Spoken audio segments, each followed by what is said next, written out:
Okay, hello everyone, welcome to another Randomised Gaming Fight Night stream. We're actually up to the 35th Fight Night stream tonight, and it is Friday, the 11th of December. We are we're about 12 days off, 13 days, 14 days off Christmas, so... And this is the Vampire Darkstalkers collection. Now we are only going to look at, I think, one game on the collection. I have set it up so that we can literally go straight into Vampire Saviour. This is actually Vampire Saviour 2, which has some additional content in the... it follows on from like the Saturn's version, the home console versions, where they added in all the characters. There's also, you may have just briefly seen us practicing with the character there. That is D, which is the vampire version of Donovan, who is exclusive to this version of the game. He has to be unlocked, but there's also some additional artwork as well. This is basically, they kind of brought this to PSP as well, the PSP version. I think originally they were supposed to be an original version of the game, and then got pulled. So I think I'm going to start with my favourite mechanics. Try square, yes, square. So Vampire Saviour, you get 5. This one actually, this is the collection that includes every single version of the game, every single game in the series. I'm not going to show you the menus though.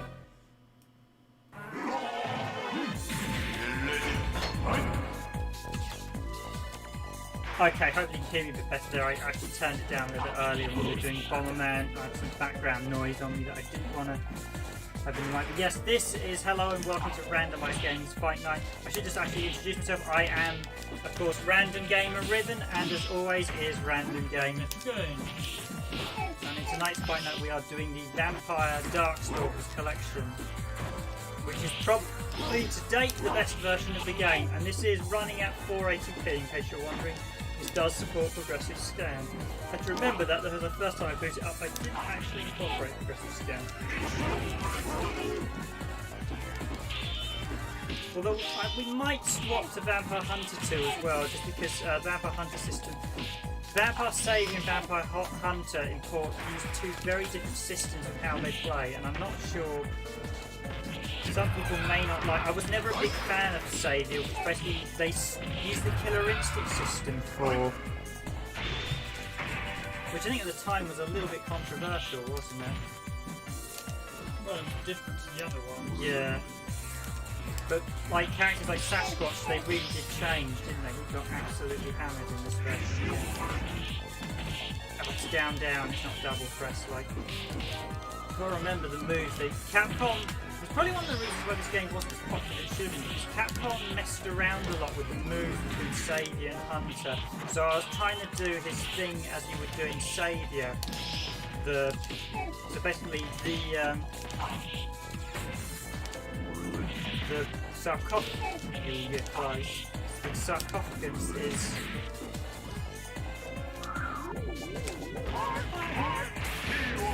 the well hit.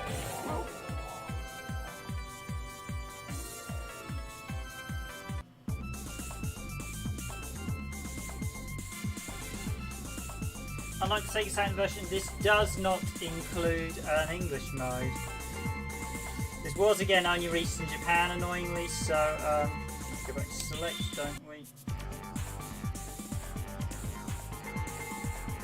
Okay, let's actually bring out the new characters. I have got all the cheats in the background, Dragoon, if you want to use anything.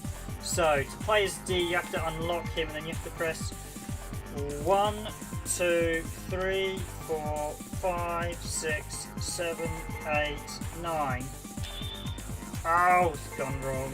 For some reason it does. Sometimes the start can be a bit mushy in this, so you're supposed to press start 9 times. What's the Ouroboros?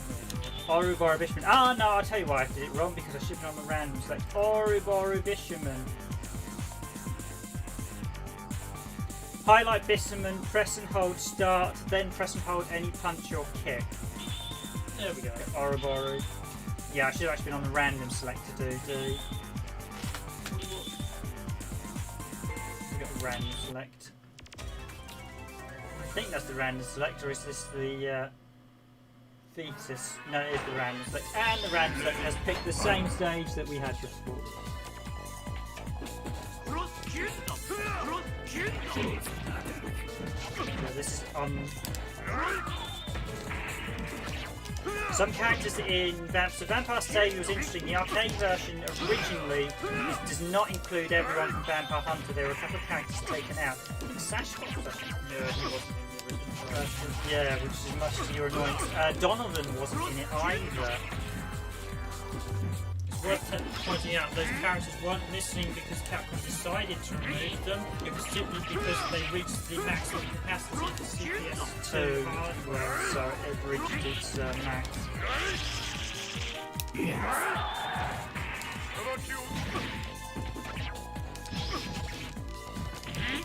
Ouroboros Fishman is of course the secret character of Vampire Saviour. It's the true final boss. He's a nightmare to fight, and he has Unlocked, yeah, and I've got to do it again on the Saturn version. Maybe I should just have a run and video it as I go.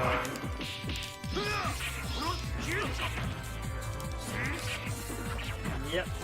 We unfortunately had I think one of the demos did a GameCube Youthful Joe demo on one of the Sega Saturn cards. So. Yeah, there was the infamous GameCube demo disc that would erase if you played it while you had a card inserted, it would wipe your memory card. Little known fact, Capcom actually knew about that and still put it out.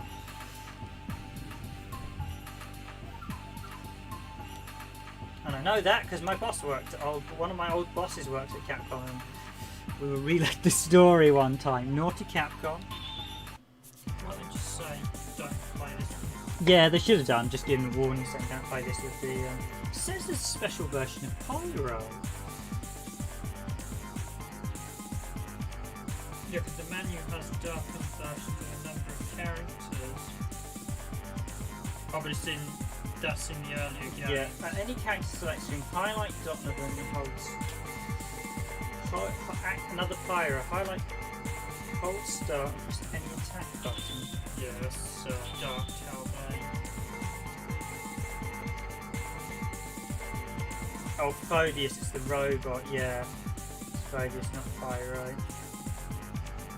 Yeah, because it tells you here, although they're for Vampire Savior. Interesting, that's actually wrong, because that's Dark Talbane, not the Saviors. So yeah, even Capcom make the odd mistakes in the Japanese manual. Galoon was, I think he was in Vampire Hunter, wasn't he? I'm sure it's not Vampire Hunter 2 and Vampire Savior 2 show. Vampire Savior, that's Aurora Vision. Yeah. I think this version has a kid in the background and one version doesn't. Phobius, I don't know why Phobius was renamed Herzl in the English version. I'm wondering if they felt the name was too close to Pyro's. I wonder if that's why they changed it.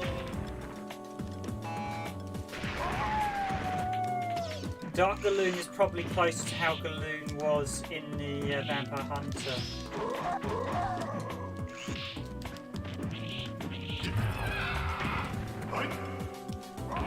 Well, we could swap to Vampire Hunter 2 at some point, seeing as I did prefer the stages in Vampire Hunter. I think generally Vampire Hunter or Darkstalkers, Night Warriors, Revenge as it was known in Europe and North America, is probably the better. Darkstalkers 3 or Vampire Savior as it was known is actually, it was known as Vampire Savior even in Europe in the arcades. It's just not the background design. I think this one actually didn't do that well in arcades. Actually, I think it's one of the reasons why the series floundered, because I don't remember seeing Vampire Savior at all, and I always got the impression. I mean, Vampire Hunter you didn't see, or Darkstalkers, Night Warriors, you didn't see around that much. So this one you saw even less.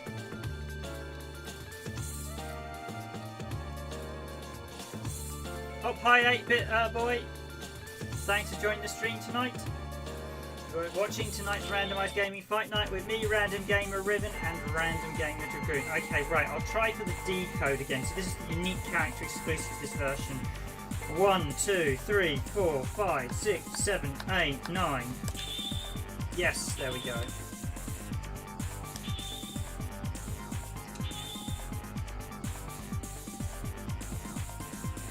Yeah, I think the problem is the series hit, as we were just saying, the series in the third game took an odd direction that I think it wasn't as colourful and cheery as the previous games. And the backgrounds in this were all quite dark. Yeah, it didn't quite. The first two games had a slight comedy edge too. So D here is this secret character exclusive to this version, and he is basically Donovan, with basically a vampire form of Donovan. Admittedly, his sprite is little more than a repurposed version of. Basically, they stuck Donovan's head on Dimitri's body, but it's still nice to see. But yeah, it is a hugely underrated series because characters like Felicia, the Cat Girl, obviously someone at Capcom had a bit of a fetish for something. Because I don't believe there's any sort of cat spirits in sort of Asian lore, but I might be wrong. All the characters always had such vibrant colours. Yeah, like animation styles. I think the problem started with Vampire Savior with the fact that the 4 characters added into Vampire Savior were rubbish. Jeddah, the BB Hood, and the other one are all very underwhelming, and I think that's where the franchise hit its problems. Those characters were all never really liked, I don't think so.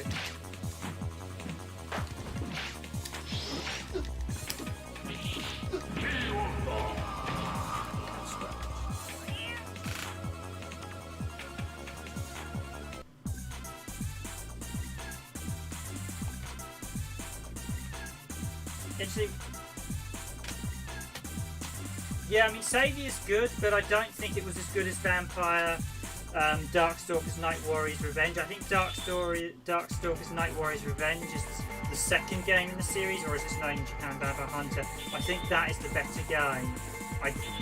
The new characters added for Saviour I just never liked as much, and I found Saviour a little bit dry compared to Vampire Hunter, so...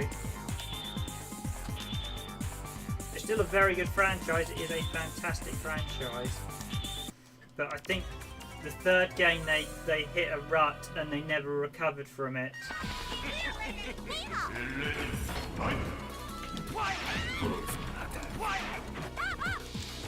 Here we go with Lele, or she's Hosuken. Again, I don't know why they changed her name. A couple of characters in this, there were some very odd name changes by Capcom North America that didn't make any sense whatsoever, so...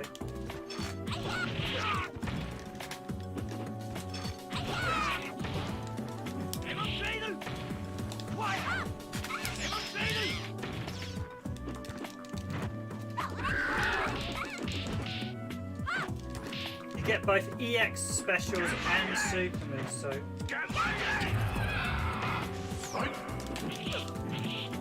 Donovan is a vampire rush, doesn't he?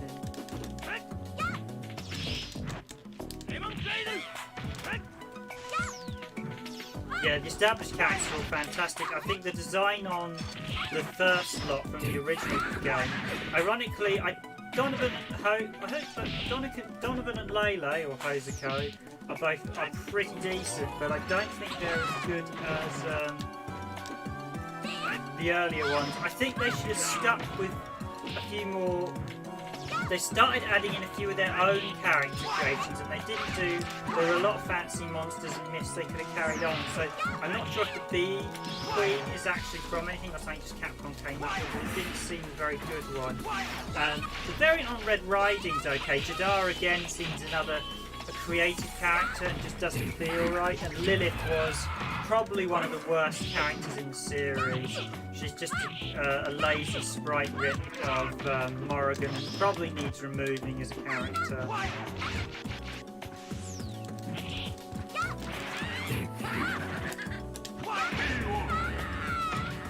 do love the expression on that bomb, the animation, because when you look at the zombie Lord Raptor and the Acanis and Sasquatch, they've got a lot more love to them with how they're designed. Dimitri's is actually one of the weak characters as well. Yeah, the Morrigan sprite always felt much weaker. Yeah, with characters like Pyra had some real fantastic animation. Pyron.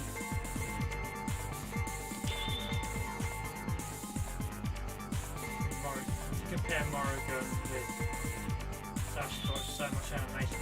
Yeah, Morrigan's... I'll tell you what, Lord Raptor and Morrigan were clearly done by the same artist. Pyro and I don't think you can clearly tell they had different artists do the characters, and you can clearly see there's some difference. So this Lord Raptor or Zabel, again, I don't understand why they changed half the characters' names. Because Zabel obviously sounds a bit like a rock star, which is what Lord Raptor's supposed to be, an undead rock star. Lord Raptor also has some fantastic moves, such as the ability to turn them into a ball and dump them via a hook. He's just such an over the top. Wow, that's a lot of damage there.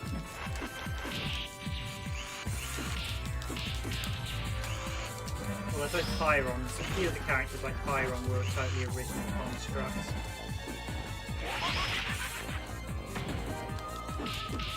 But those are sort of based on a space deity.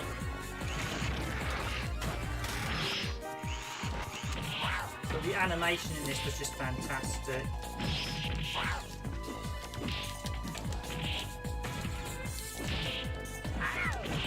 And there was clearly a lot of love. I think there was. This came out similar time as Street Fighter Alpha, and this was a much more interesting game than the original Street Fighter Alpha. I think one of the problems is Capcom had an issue where they weren't able to get their games ported. The CPS, a lot of the early CPS2 games didn't tend to get ported too much later, which was an issue. Because Capcom, because these games were being released when the SNES was out, the SNES and Mega Drive just weren't up to the capabilities of producing even remotely close versions. So just in case the second or third game got totally released on Sony PlayStation.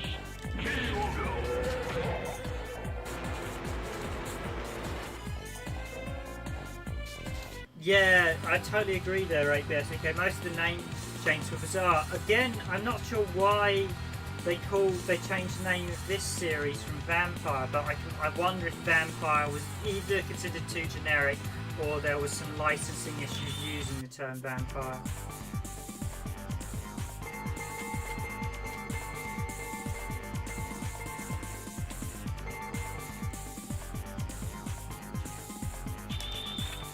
Yeah, Bison's name change I can kind of understand, although I don't know why they didn't just leave him as Mike, because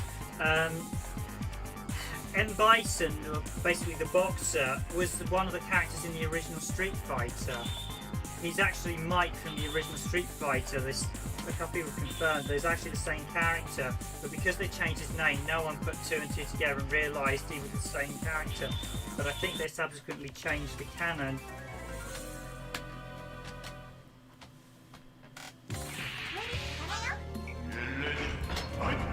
Here we have the Zangief character rehearsal.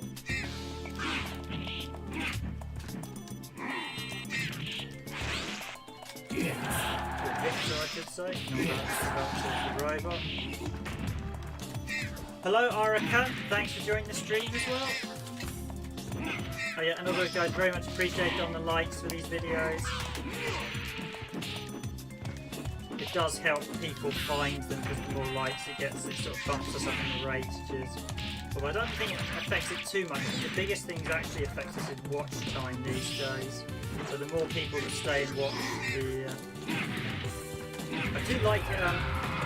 Victor always had a fantastic range, which is what I really liked about him.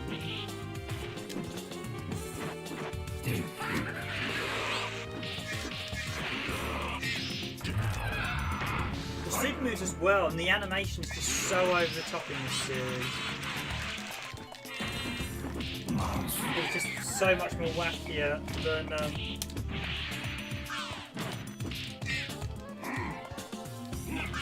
Thank you very much for your appreciation of our titles. Yeah, we do pick a few. I mean, we don't always pick great games, but this is a fantastic game. And it's a fantastic collection, actually. If you want a definitive version of Darkstalkers, because this is a collection of all of them, so I highly recommend the PS2 collection. This is what the problem was when they did the Xbox 360 collection. It's the fact that this collection exists, because the Xbox 360 collection, the Xbox 360 version was a shocking sham. Yeah, it was a kick in the face to fans to release an inferior version of the game. Yeah. And then they wonder why it didn't sell, because it was...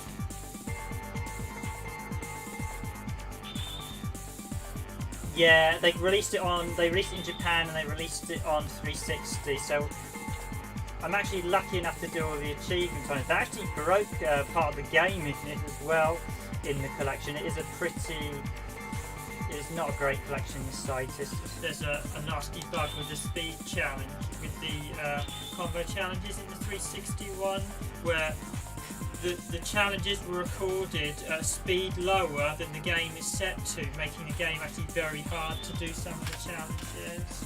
In fact, one of them you physically have to pause the game. Oh, we haven't had the train yet. If you remember its name, I think it's... No, this is the village actually, isn't it? This is BB Hood stage, yeah. We can always swap to Vampire Hunter 2 as well, so to show the... because this collection of both, and we could do a bit of Vampire Hunter 2 as well. which has the slightly different system. So the Saviour system effectively uses the Killer Instinct style combat system, which is that you both get the energy bar carries over per round, so it puts you in a massive advantage, disadvantage. Now Jadar is always a bit of an odd character. I wasn't a big fan of him, but he can be used to hugely spam a lot of things. I have liked a few of the 3D ones. There have been some really good ones. I'm not going to say there have been. Capcom, I really enjoyed, as we covered Street Fighter 4 a few weeks back. That is a fantastic title, Street Fighter 4. Street Fighter 5, I'm not a big fan of. I think Street Fighter 5 has been a car crash, for want of a better word. But Jadar is a very odd character in how he plays. A lot of his moves are not. I mean, I've played through it a few times over, and I tried to get good as him, but he just is such an odd character. It just doesn't feel like. A few of the newer characters in this are so odd, they just don't feel right. Raikou, I think, is such a good character. Yeah. Whereas Jadar, I just never felt. He felt like a character. Again, he's called Amberov in this version. Yeah, it's just. I have no idea why there's so many name changes. Albaroth, yeah, Jadar, Bulliter, who's BB Hood, Queen Bee's the same, Lilith, Dimitri Morgan, Anarchist Victor. Sasquatch is one of the few characters. Yeah, Bishamon, Herzl is renamed Phobos on this.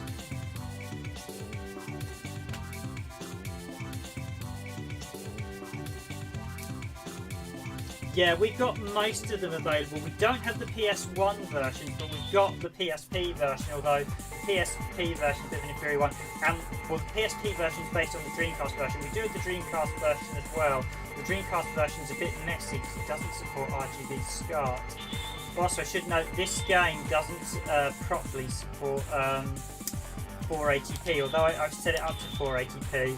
The visuals, there's definitely something not quite right with the visuals. I think it's stretching them a little bit, but yeah, the PSP version is very good. The Dreamcast collection is a bit of probably one of the weaker collections, but it's still a nicety because that's the only way to play Vampire Chronicles on the Dreamcast.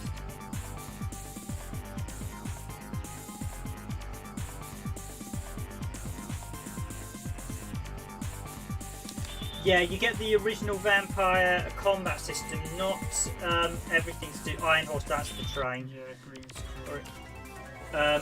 The Saturn's version, you got the original intros, and you got full animation for the Vampire Hunter, which is really nice. If you use it's basically a secret option. So yeah, we've got the PAL version as well. I have covered that on the channel previously, but there's one minor slight niggle I have with the Lilith is basically another character. With the Saturn's version, we tested in PAL, the PAL version intro.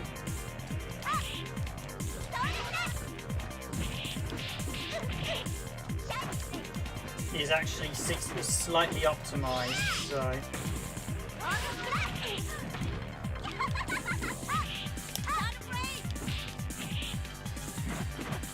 Yeah, the PSP collection is quite good. It's basically based on the Dreamcast version, but you get an awesome additional tower mode, although it is very tricky. I've not played either of the PS1 versions. I think supposedly both of them are supposed to be very good. The first one was supposed to be nearly arcade perfect, I think.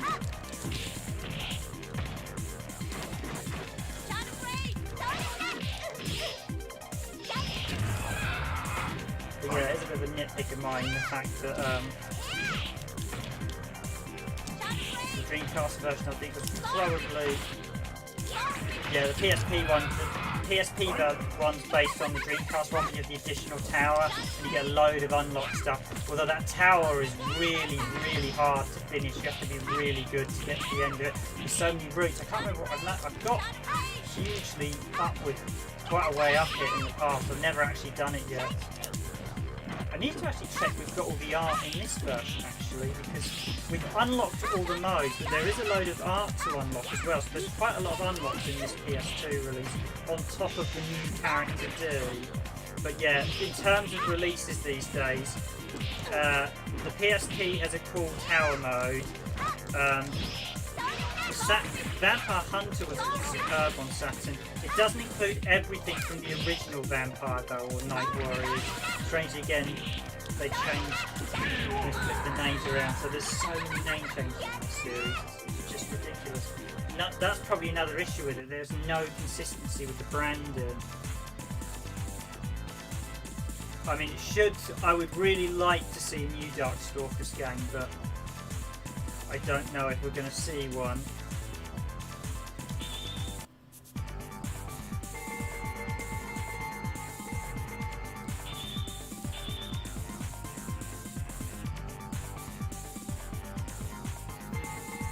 Yeah, the PAL copy is pretty much, if you force it into 60 Hz, it's perfectly fine for Night Warriors, Darkstalkers, Night Warriors Revenge. The only thing it does have is that we haven't played Standard Galoon yet. Have you played just Queen B yet? Yeah, I played Queen B. Okay, Standard. There's not much point in playing as Marionette Shadow. I mean, once we've done all the characters, we could swap to Vampire Hunter if we want. Oh, we still got the same stage. I didn't change. No, I changed the stage. This stage is great. Yeah, I think it didn't come out on Saturn as it was an exclusive deal, but we got the sequel instead. And they included most of the original game in the sequel on Saturn as well. Nice extra. I believe strangely Psygnosis did the port, and I believe it's nigh on Arcade Perfect actually on the PS1. Psygnosis did it. It's a bit of an interesting one, but because it wasn't done by Capcom, and it wasn't done by Sony. It was actually done by Sega.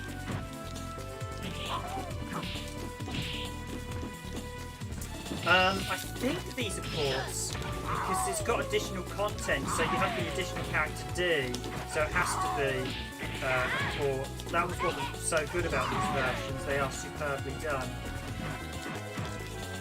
Usually you can tell, one way you can tell if they're ports because they usually introduce new bugs, so.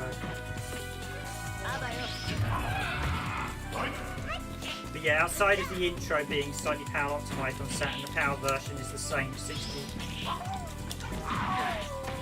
and 50.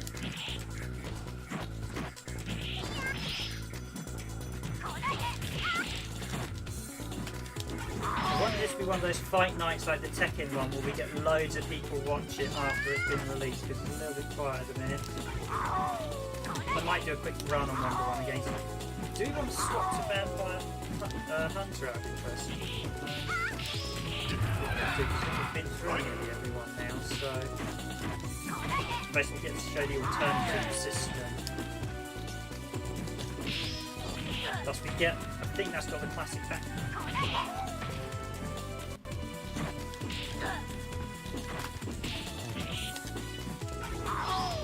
Actually no, it doesn't have the backgrounds, does it? It still has the original background, because you need to go to the original games. Yeah, the granny animation, they're just some fantasy. Which one is the 300 It feels like 473. Whether they do change it, you can always bring up the mission thing. The moveset if you want to go. Yes, that moves in the manual, unfortunately. The other two suits, the Afro. It's a shame this version doesn't include English, unlike the Saturn's version, which the Japanese Saturn's version did include the ability to have all the English.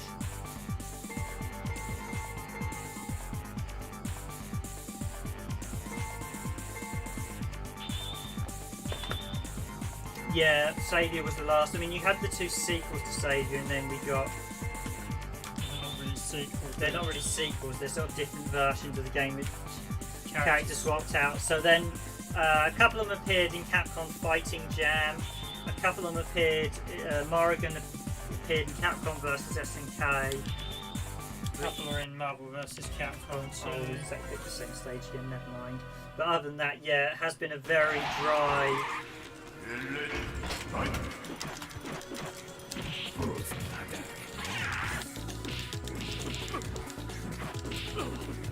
It has been a series not loved. I mean, they did try to. I think they did. Appeared in Capcom vs Tatsunoko. Yes, I think she was in Capcom vs. Tatsunoko.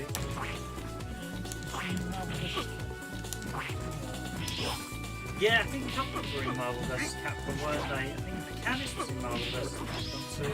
Mechanics was in Marvel vs. Capcom too, so was Morrigan, and then I think BB Hood's in Marvel vs. Capcom too, isn't she? Yeah.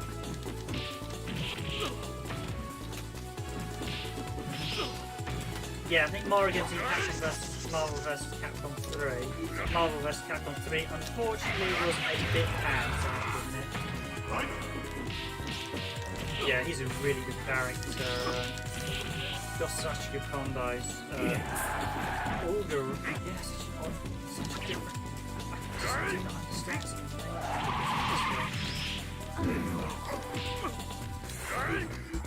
He's definitely one of the easier to play characters, Older.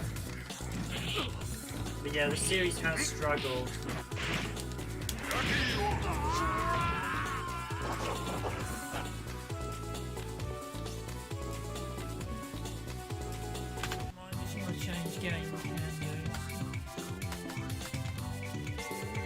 Swap to the other modes, and I think it uses the same background for a quickly show. So, in case you haven't seen this one before, main menu, yes. So you have Vampire Saviour, Vampire Hunter 2, Vampire Saviour, Art Gallery. So you get the different versions. I think we now have to go over this one. I have to hold select. Let me confirm to get the special version of Vampire Hunter.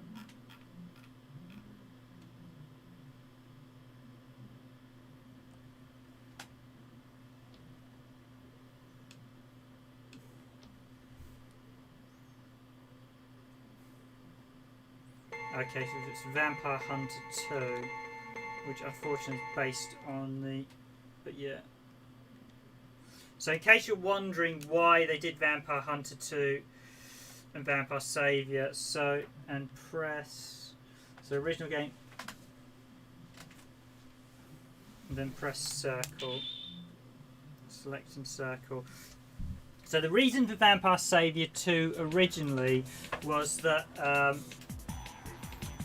when they did it, they actually ran out of memory for a couple of the characters. So what they did, they created a second version and swapped out the missing characters, swapped in and took out a few of the other ones. So it created a slightly weird mismatch. And this gave you additional versions, Vampire Hunter 2.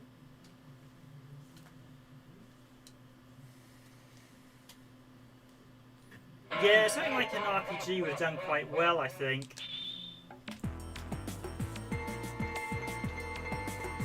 So this now uses the classic, I think this is the Vampire Hunter moveset. Let's find out, does it the Hunter moveset or is it based on the Saviour engine? If it's based on the Saviour engine, maybe we want to jump to Vampire Hunter or save that for another day when we do the Saturn's version.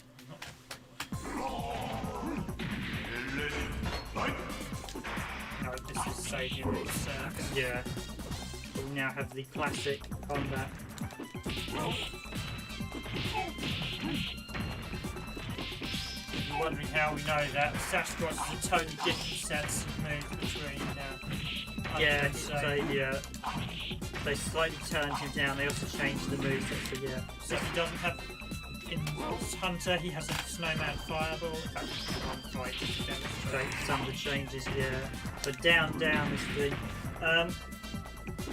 yeah, the series went bad. So, Araka, I completely agree. The series went bad. I actually didn't mind MVC Infinite as much. The problem with the Verse series is Marvel vs. Capcom was the last game that used proper combat system. Marvel vs. Capcom 2 was a step down.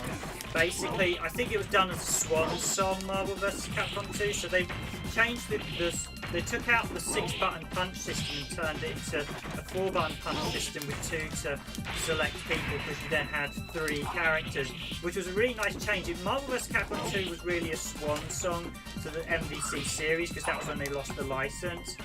Marvel vs. Capcom 3 unfortunately forgot that Marvel vs. Capcom 2 was a swan song and tried to recreate it, but completely unbalanced the game, and basically it also used the nerf system that was implemented in Capcom vs Tatsunoko. Now the reason Capcom vs Tatsunoko had a reduced combat system was because, of course, the Wii wasn't very good. In fact, we could do, at some point we should do Capcom vs Tatsunoko, but the Wii, of course, doesn't have a great controller. If anyone who's used the Wii will know the Wii. So they nerfed the system for Capcom vs Tatsunoko. I think Marvel vs Capcom 3 was built on the Capcom vs Tatsunoko engine, so as a result, you then had a horrible mess of that it used a nerfed fighting engine that was based on the slightly nerfed Marvel vs Capcom 2 engine, which had all sorts of problems. They also decided they wanted to go combo crazy, so you can literally punch someone up in the air and then finish them with a combo, which is about as fun if you're on the receiving end of it. And even watching is sort of watching paint dry, because if the fight can be won with one punch, which is an issue Tekken had, it stops becoming a fighting match and it just becomes an exhibition and a juggle match. And of course, 90% of players online will abuse, aren't that great, so will abuse the most cheapest moves to win. When you play online, you'll fight against people that have no real tactics, but they'll abuse the easiest moves to win. More Combat 10 is a good example of this. People often play as Sector. What, to do the cheap combo? Yes. Got a load of cheap combos.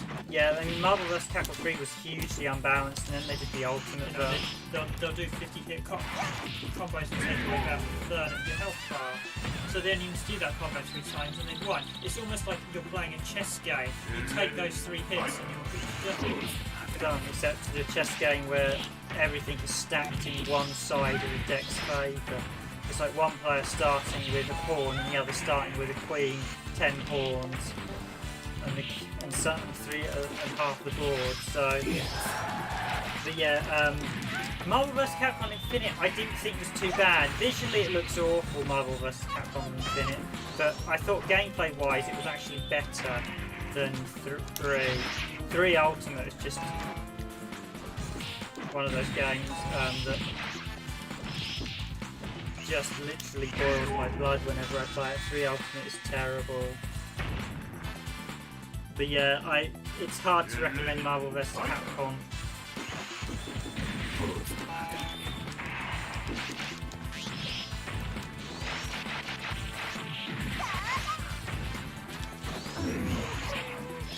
Let's look at the number of supers we've got now.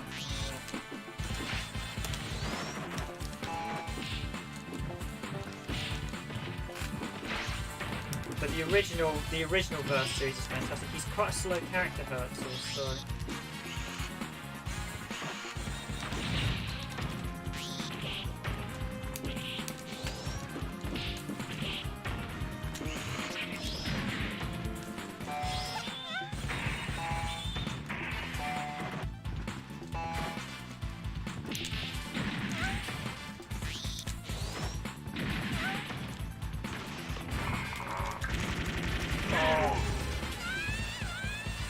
So I kind of went off a bit on this, but yeah, the animation is fantastic there with that finishing.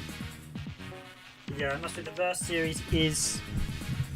The Capcom Verse series definitely... I think Infinite was better than what I was expecting when I played it, so I actually quite enjoyed it. I preferred it to Marvel vs Capcom 3 and 3 Ultimate, if I'm being honest. Surprised they never did a Street Fighter vs Darkstalkers. Yeah, you might have thought they would have done sort of slightly... An internal one. Yeah, an internal one. So something like Street Fighter v Darkstalkers would have been quite a nice little way to keep both Cap series relevant, and it would have been an easy way to churn out a quick game. And only a couple of new characters, and you've got a quick and easy fighting game.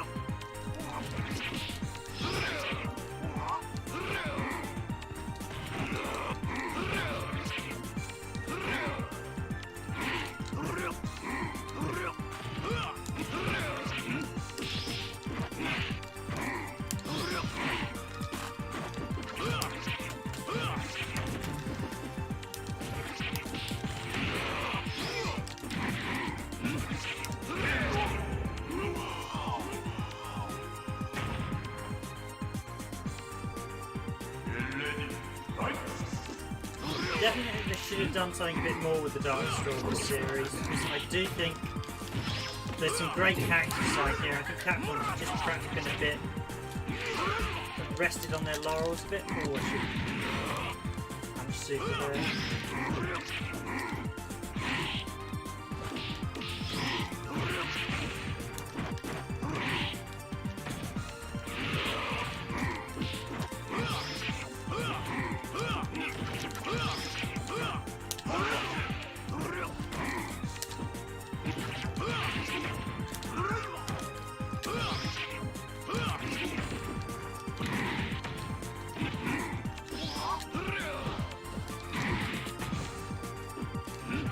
Yeah, I think my favourite is still Marvel Superheroes vs Street Fighter. I think of all of them, that one actually had the best of the fight systems, but for some reason Capcom didn't include that in the collection they did a while back, which was a massive mistake. It showed you Capcom didn't really understand how their brand very well, or even their game. So they could have. They said they could have actually released it as well, which was a bit of an embarrassment on them. Let's do that again. Yeah, there we go.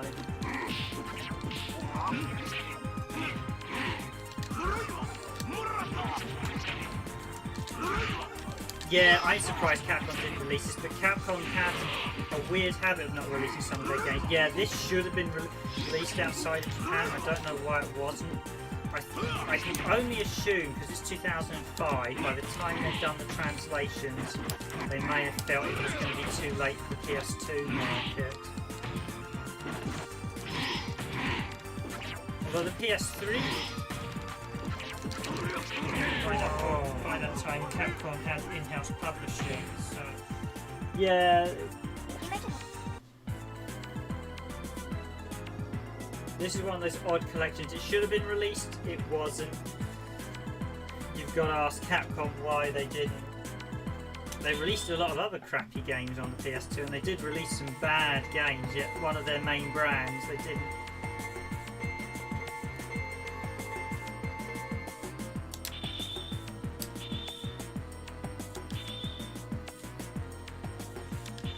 Yeah, Resident Evil Survivor, maybe they could... They could easily avoid one of the Gun Survivor games, or stuff like that, or like things like Shattered Glass. There's quite a lot of Rose, I'm thinking, quite a lot of other. There's actually a couple of slightly odd. They released like Crimson Tier, quite a lot of odds. Yeah, X-Men Children of the Atom was always fantastic. I mean, I remember seeing it first time in the arcades and was just blown away as X-Men Children of the Atom. So when the home port came out, and when you first played it on Saturn, it was, for want of a better word, in your eyes. I mean, no, it wasn't quite animation-wise arcade perfect, but visually it looked the same as the arcade game. And it was one of those first times I remember seeing it, and you just thought, wow, this is the arcade version. Which is something you didn't see up until that point, because the PlayStation and Saturn were the first two consoles that really could, or specifically more particularly the Saturn, that could reproduce 2D arcade games the way you could see them in the arcade. So that was something quite...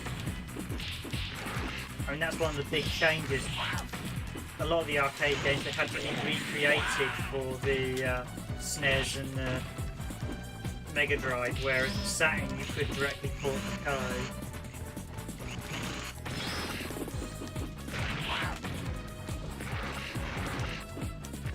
Oh yeah, the X-Men X-Men vs Street Fighter has a better roster, but Marvel Superheroes vs Street Fighter is the better playing game in terms of the systems.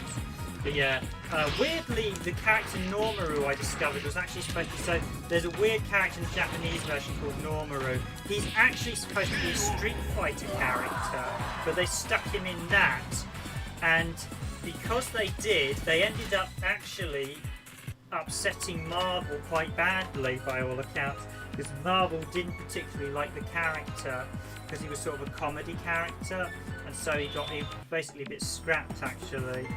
Interestingly, the character had a few banned moves where they cut him out, where he was doing things and they changed them because they were a bit so-so.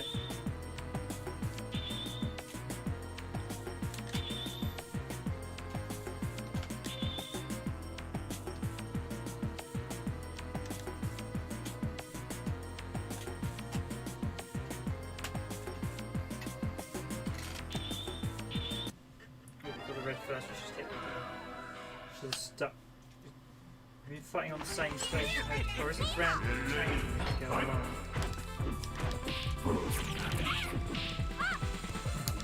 Stages. I keep forgetting to check the stages.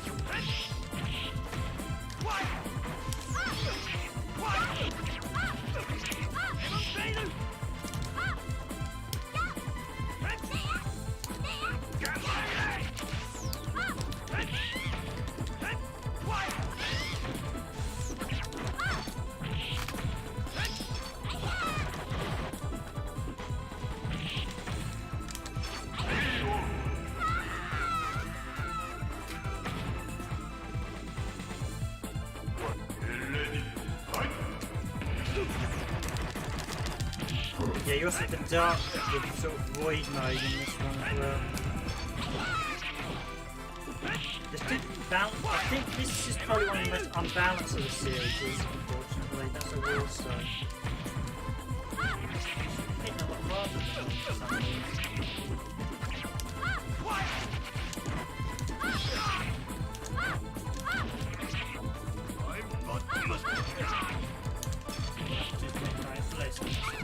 That's quite a difficult one, yeah.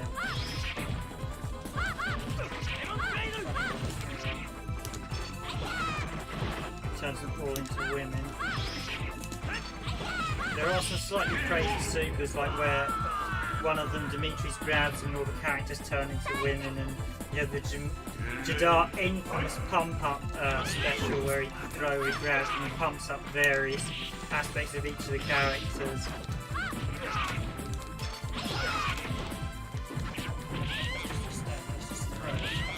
Yeah, but it is one of the special skills, I think.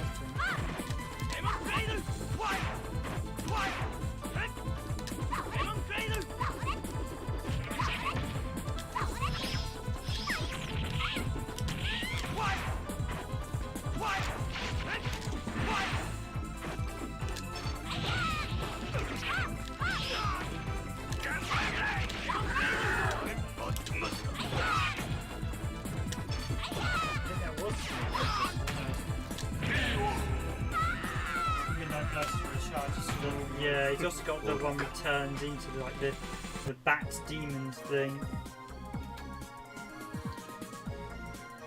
The creativity on this is one of the. It really is such a creative game. I'm just made such shit.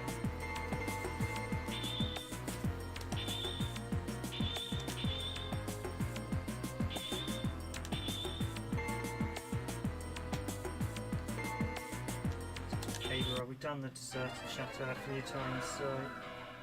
Well, there might be the desert. Deserted chateau into the chateau. So I quickly jump to the original game, Vampire Hunter, the second game. Just going to jump a fight or two. Show the changes seen as we're here.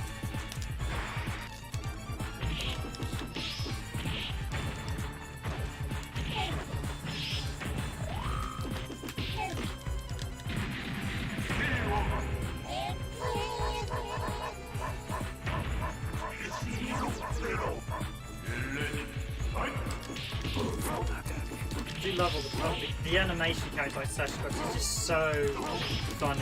He's got a lot of love and cuteness to him. It really makes the Abominable Snowman. Although admittedly, you can't. He's supposed to be the Abominable Snowman, but they.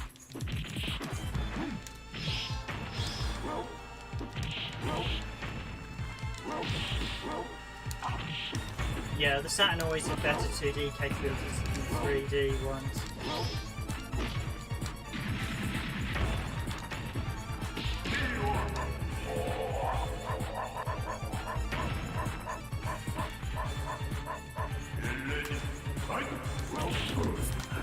Yeah, we should cover the Street Fighter EXs at some point, that's for certain. Burning rival schools as well, definitely.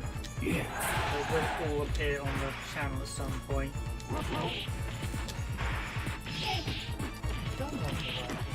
We haven't actually done either of them yet, so we do have them both. So.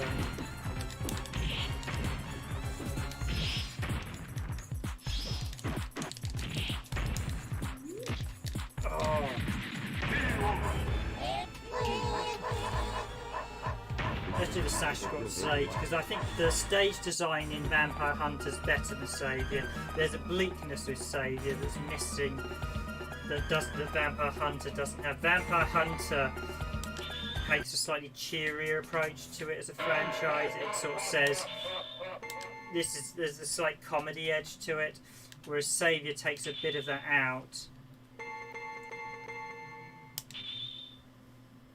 Although we get the reduced characters line up, but I think as we've shown literally all the characters, I did a D in one fight, so.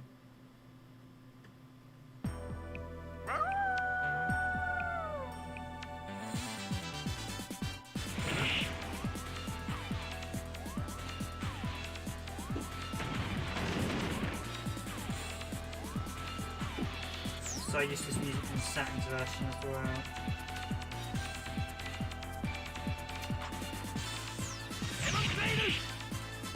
I think the Saturn's version of this intro might cut out the in-fights though.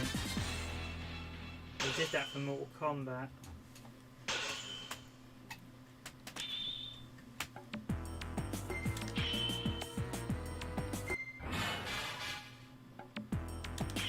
Oh, so this is arcade mode, didn't I?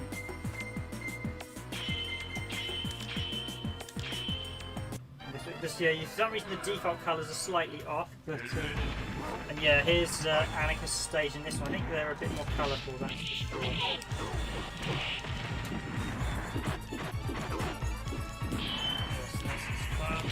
We covered Star Gladiator on the stream night already, and we've also covered Plasma Sword as well. Yeah. Yeah, you don't. Russian music. Oh yeah, he doesn't have the hurricane thing, does he? I think Sasquatch's animation. Yeah, we've covered Plasma Sword on the channel, RKO, and we've covered Star Gladiator as well.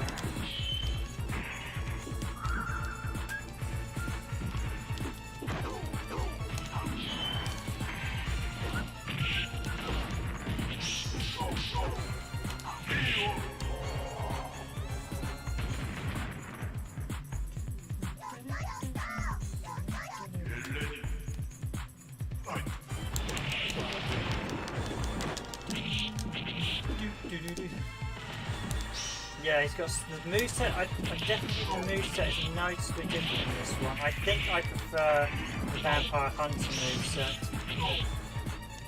Or Darkstalkers Night Warrior's Return or Revenge.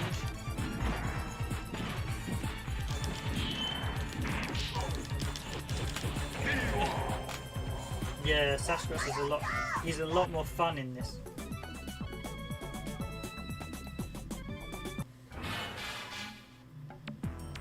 Change character or you set Sasquatch. Thermite. Oops. Exit out. Do one last match.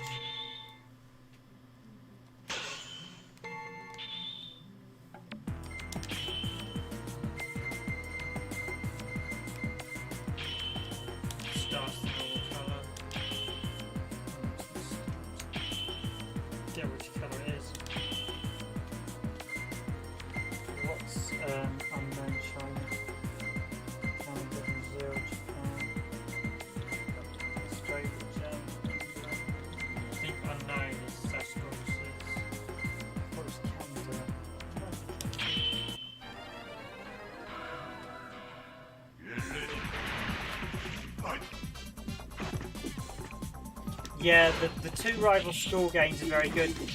Star Gladiator's alright, I wouldn't say it's perfect, it's got a lot of issues, but we did cover it in a previous stream. If you look at our backlog, it's one of them, I think it's like 20. Yeah, Rival School...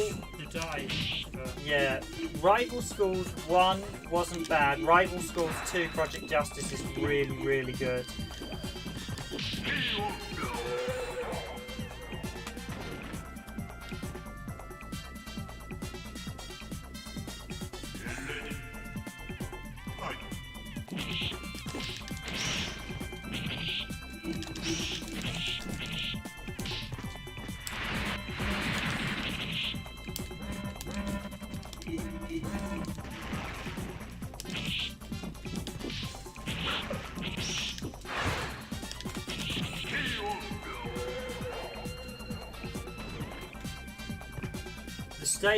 stages in Vampire Hunter or Night Warriors are just so much more colourful, I think, than the original game. So there's the follow-up.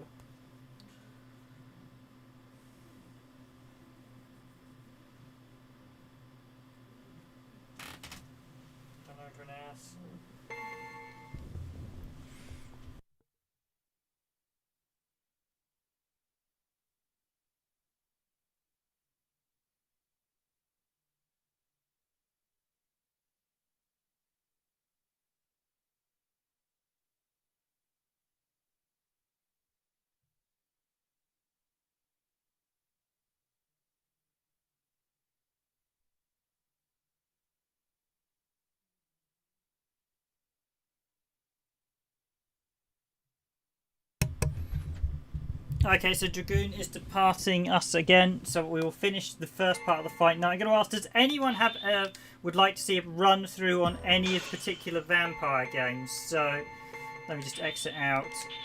If not, I'll pick one and do a run on it. So we have Vampire. In fact, the other thing I'll do is stick on my headphone to listen to the music. We have the original Vampire, we have Vampire Hunter, we have Vampire Saviour, Vampire Hunter 2, Vampire Saviour 2, and the art gallery. I might take a quick look at the art gallery. I have a feeling I might not have all the art unlocked.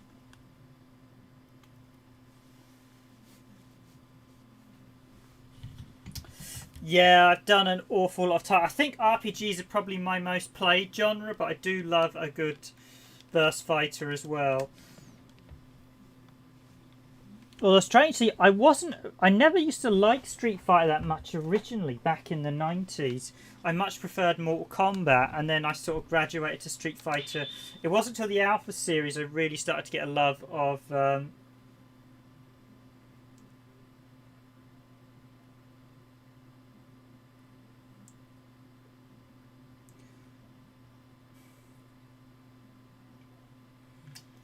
Am I right in saying rival schools? Because the PlayStation release, you get 2 discs, so I'm assuming that's 2 of the games. You get 2 releases. So this is actually quite a really nice package, as you'll see here. Although I don't think you get any background art, annoyingly. But yeah, you get all the artwork in this, and I think... Can I zoom? That takes away... I don't know if you can zoom in this one. Yeah, you can't zoom, but... got to remember, circle confirm... and square is, but yeah, you can see all the classic sort of Capcom art here.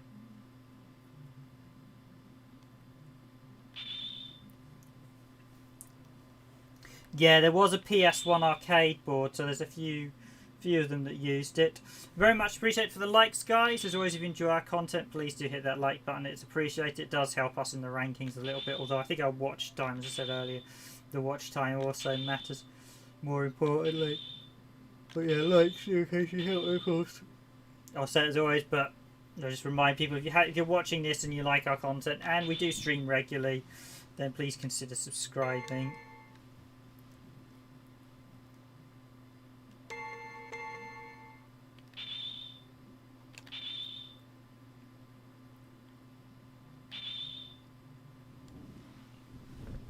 Unlike some channels, I don't rub it in people's faces, like, because it hates me when you start a video and in the first 5 seconds they're like and subscribe, please, yeah.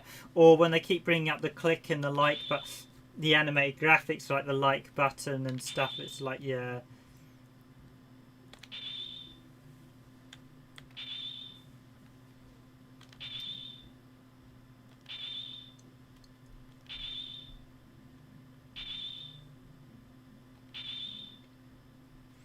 It's all the Vampire Hunters classic artwork. It's all stunning stuff. I just realised that's actually Hozoko's face down at the bottom looking up. I never realised that from that. I always just see Donovan's face, and you've actually got Hozoko down the bottom there.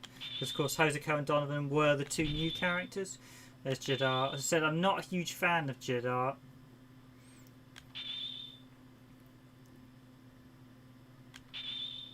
I think the first game, the art style was done by Kiraman. I think this is Begam's work, the Japanese artist. The Capcom had a number of set Japanese artists. So, but yeah, if you have any particular, if you'd like to see a quick run through, please do give me a shout. If not, I will just have a playthrough myself. Pick one at random, but if you have any particular ones you'd like me to quick run through the show. Could even do one as the hidden character D if you want.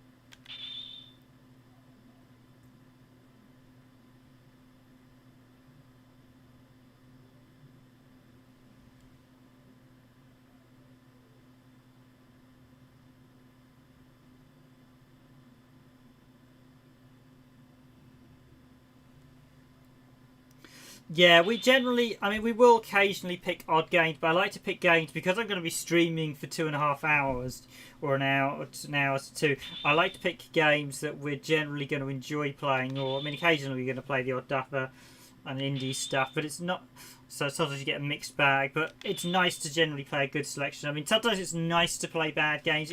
I actually recommend, if you want to do sort of design-wise, it's actually a good idea to play bad games so you can see where things went wrong and where things went right.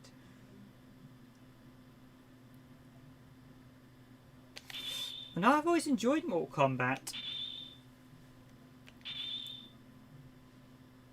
And there's Night Warrior. I think, so how many artwork have I actually... Oh wow, we still have some artwork to unlock in this. I say loosely, as I realise 115, oof. Okay, quite a lot of artwork still to unlock in this. I think I need to finish it with... I think I need to finish all the games quite a bit more. Let's see what I just have the game facts up. So unlockable.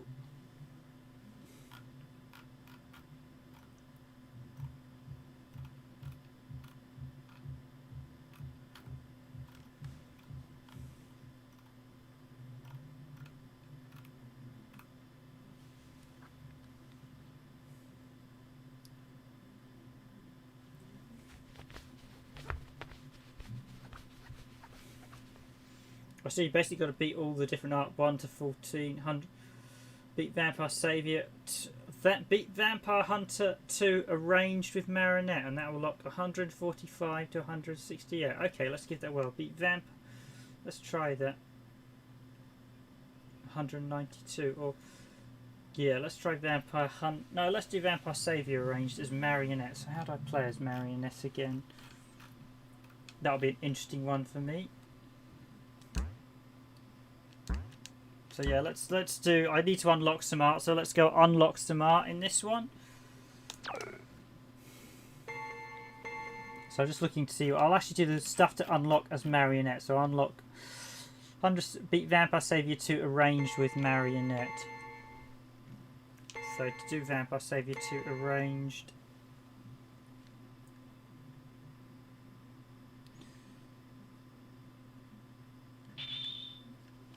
And then I'm going to very quickly skip the intro. So to play as Marionette again.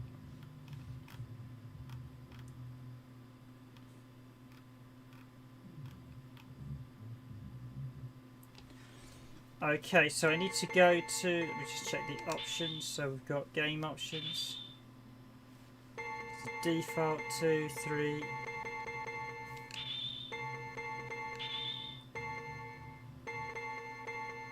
All the various filters on. Now we can have filter on, filter off. I actually prefer filter. That smooths it, but just makes it look a bit more blurry. The height and ratio in this is not ideal. That's the one thing I will say. If you use progressive scan, it's not quite right. You got the sound test. You can test out all the sound.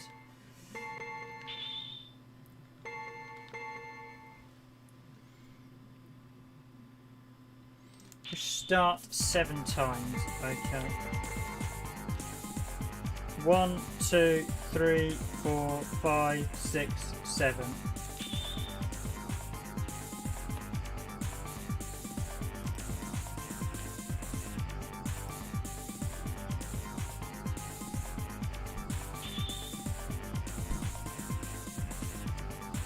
And here we go with Marionette. So Marionette, I think, is the mirror match character. She's an interesting one. It's a shame she wasn't turned into a full character, because having a character like her would be quite interesting. Basically, this means you have to play through all mirror matches, so... Victor von Gun.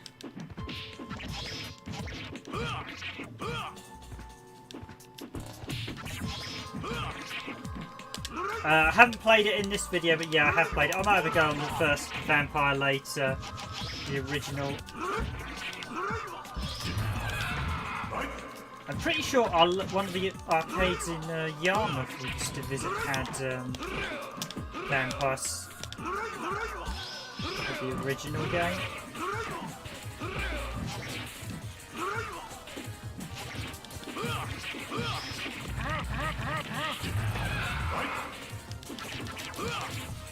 Okay, I have actually got a fight if I want to win single player matches, because I'm guilty of trying to read you guys' comments during the fight night and letting Dragoon beat me up a bit, so I need to stop doing that a bit. I'll look at the first Vampire game later. But yeah, this is Marionette. She's quite an interesting character. Although that's literally her only graphic, if you actually fully animated that character, it would be really nice. Same with Shadow, who possesses... Yeah, Marionette basically is a mirror mode. Shadow is a weird character that possesses the last one before. They're basically just static graphic characters, and basically just mirror matches or previous fights. But it would be nice if both of them were turned into fully fleshed out characters. So Shadow was like a hulking mass Shadow, because you can do some interesting moves. A Marionette would be quite interesting, especially if you just have her where she takes control of the characters. I could see some really interesting combinations.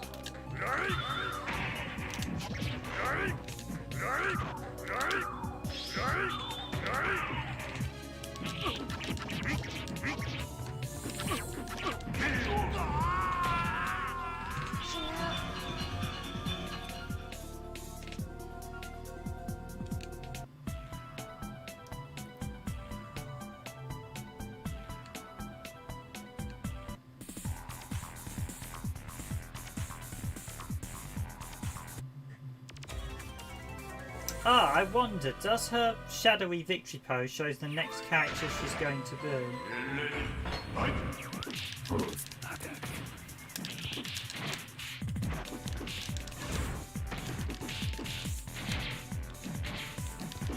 The music is really one of the high points. One thing I will say is I didn't like the backgrounds in Vampire Savior. They're a bit dry compared to... yeah, that's this roll move, isn't it? See some of the moves like, oh, how did I do that again? Oh yeah, that's that. It has been a little while since I've played any games in the franchise.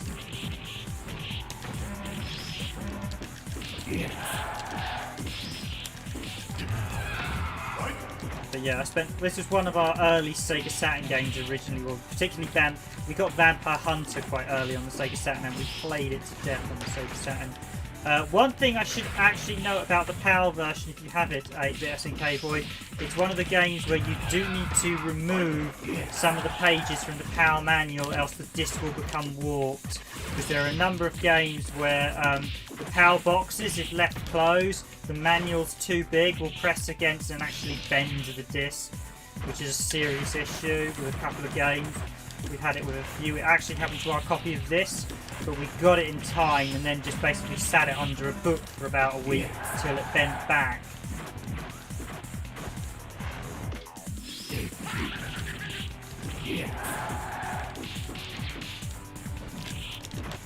Right, I don't want to lose this fight. Yeah, the music is just... it is fantastic. Oh, I didn't want to lose that.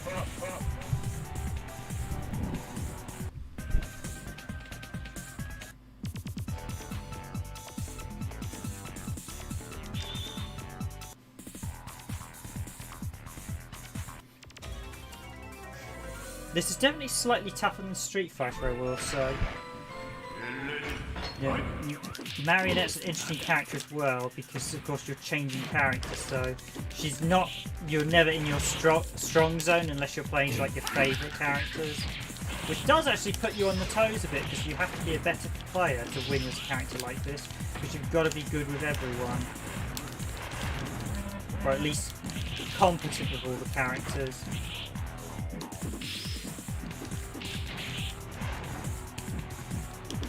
Yeah, this is one of the better stages, but I think it's a little bit bland. It would have been nice if there was a bit more interaction in the background, but I do like the fact you can see all the cars moving below as the lights.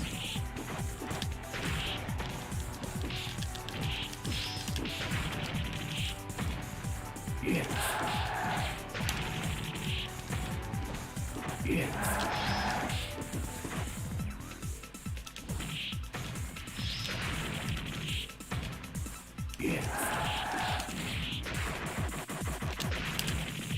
Super cancel there. Yeah.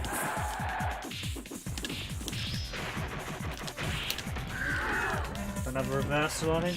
Right, I'm absolutely trouncing him this time around. Can I take him without losing us? Yeah. Got him. Okay, there we go. That was me trouncing him that time around. Yeah, it's nice to see them doing slightly supernatural things like fighting on the side of the building. Okay, that is... whose shape is that? That looks like BB Hood. Yes, it is BB Hood. Or Billetta, as she was known in the Japanese version.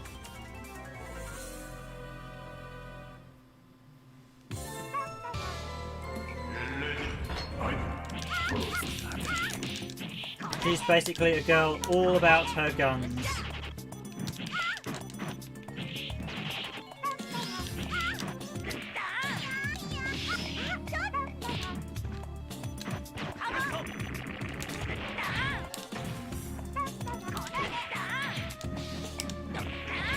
Might be doing a lot of...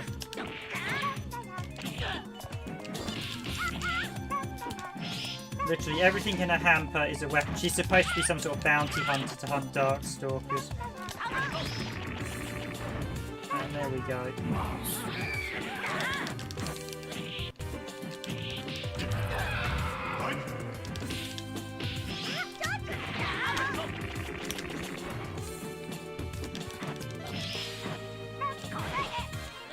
Just a heads up, next week will be the last.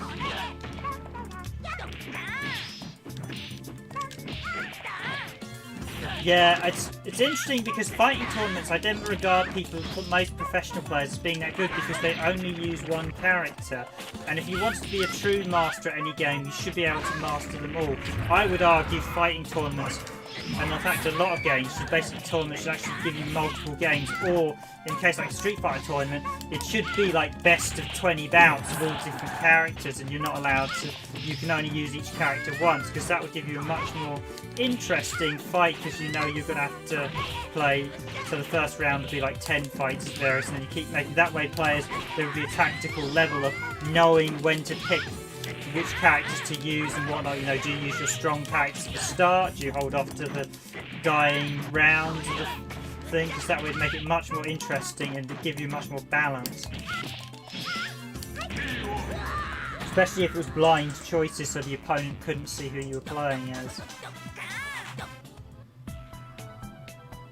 And there we go. Oh, I've got the B next.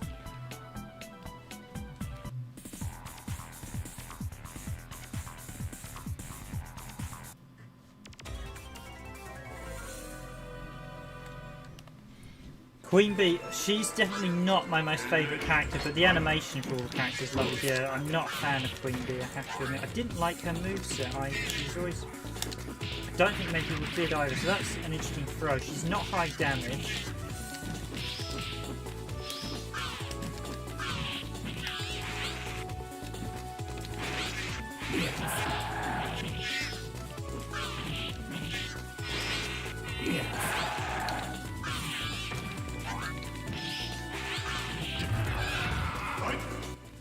Check some controls. That's command list.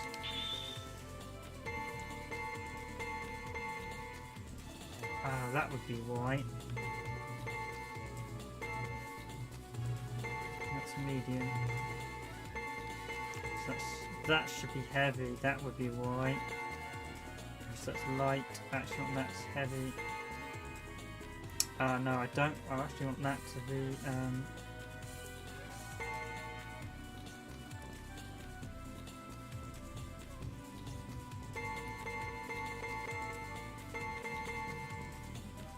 That's be medium. So heavy. R2. I want all punches. That might be why I was suddenly struggling a little bit, and I suddenly realised I've L2 all kicks. Yeah. I really never liked the default config for this, I have to admit.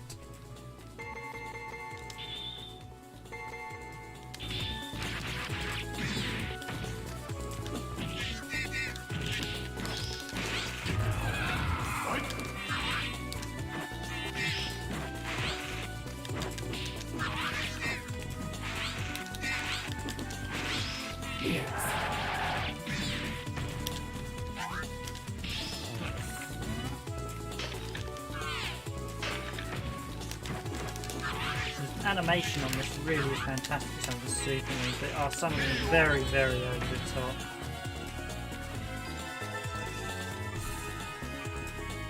So who's up next? Who am I playing as? Whose shadow is that? Oh, it's Sasquatch! I can actually recognise most of the characters from their shadows alone.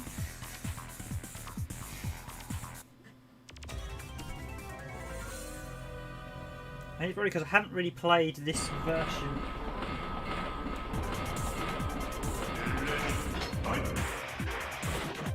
I tend to stick with standard Vampire Hunter rather than the...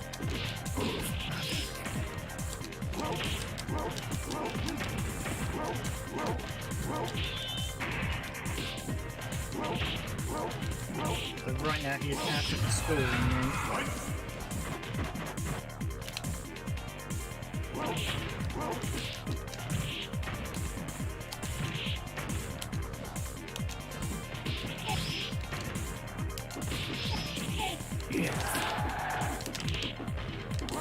I've got some very cheap combo by the looks of it.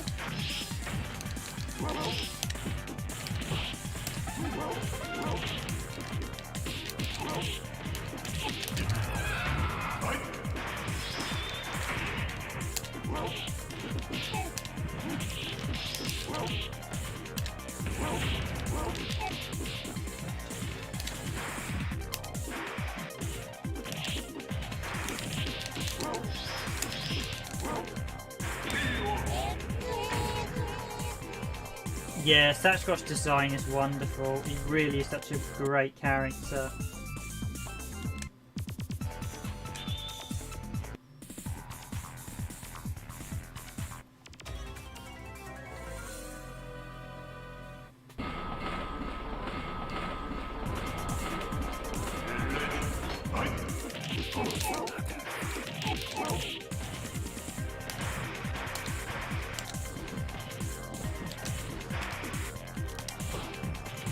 I wondered what that kick was. It's Dragon Punch forward, I couldn't remember. I do love the animation of that throw as well.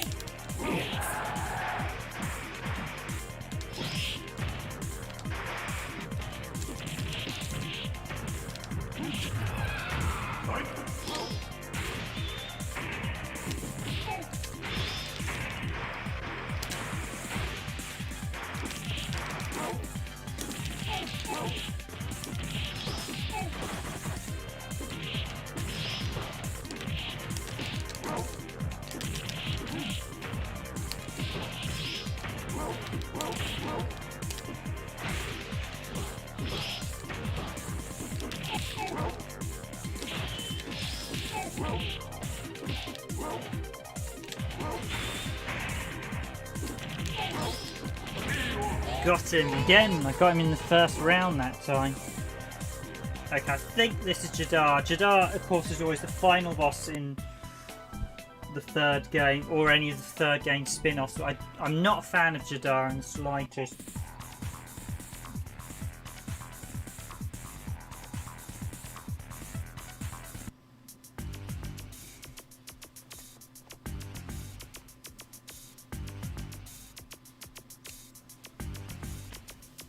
I should say, if you do enjoy the content on the channel, I have just put up a Super Stardust HD video as well. I had put it up earlier in the week, but we had a problem when I released it, where I realised something had not quite compressed right, so I fixed it and it's all working perfectly now, but it did mean I have to re-upload the video and redo it all. I will probably be putting up a long play of League Bowling that I did last Friday up over the weekend, so if you want something to watch on the weekend, I don't know when that'll be going up.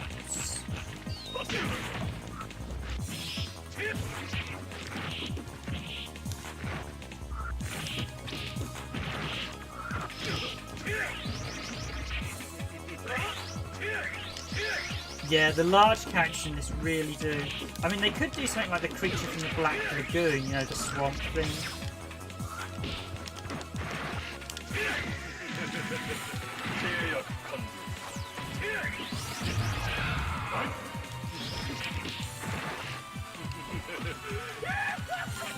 Jadar was always quite hard to fight as well, especially seeing playing as Jadar. He's not my favourite character. What you do, and what I should be doing, is trying to cover space, because Jadar has the ability where, because of that blade, you can control the area.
Yeah, this is the Marionette. I think the worst thing is the fact that it's literally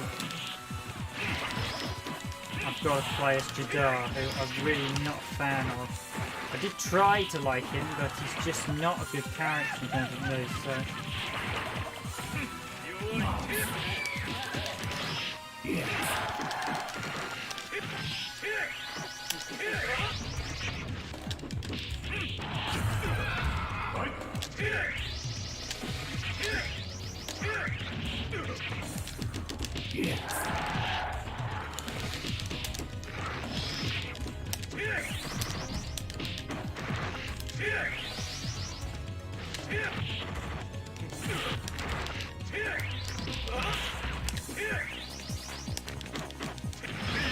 Yes, finally. There we go.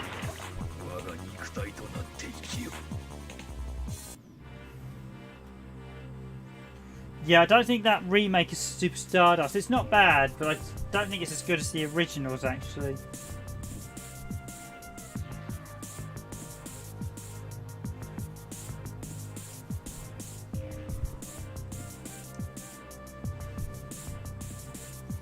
Yeah, Jadar's design, he just feels a bit soulless in comparison to some of the other characters.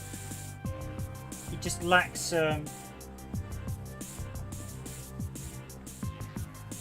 his movesets. There's just something not quite right about him. They could actually do something like a snake character, like Naga or Ochimaru, which I know Japanese legends. You got the foxtail thing. When you got ghouls, ghosts.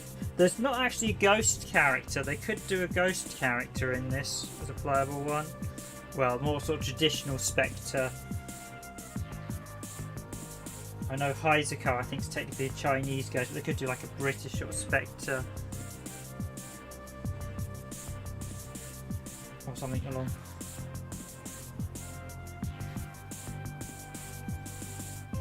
Something like, if I was going to do a ghost character, like a knight from the Crusades or something like that, based on that sort of look, who's been chained up in prison, so you've got to sort of whip with the chains and things like that. And again, so Creature from the Black Lagoon might be quite interesting. So yep, there we go.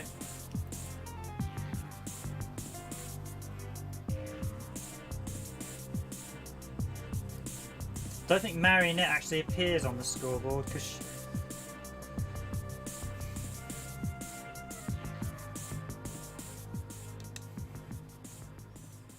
she's not a canon.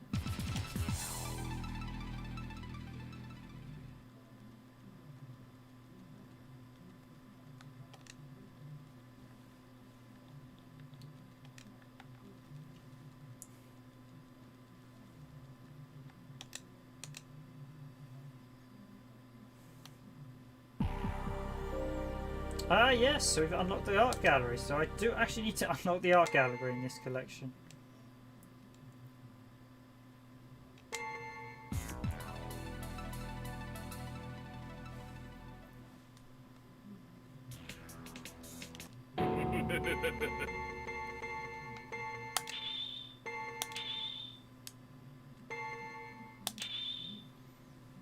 I'm correct, we should have some, yes, we have some new art. Oh, we actually have the D concept art. Oh, wow.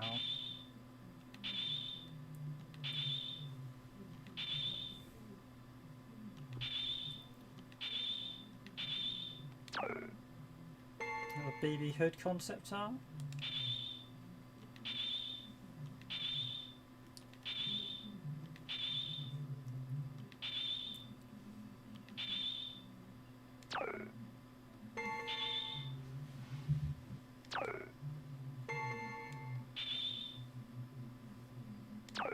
Bishaman's human form, obviously. A headless version of Bishaman.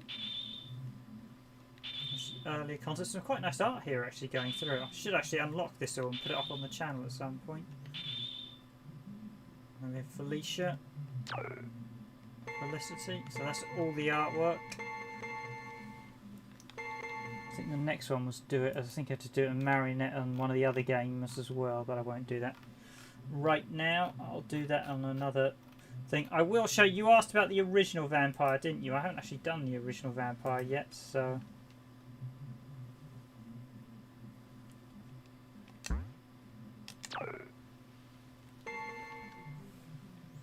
the Vampire, the Night Warriors, yeah, Vampire Hunters, Darkstalkers Revenge. Or it's Night Warriors, Darkstalkers Revenge. They called them Night Warriors.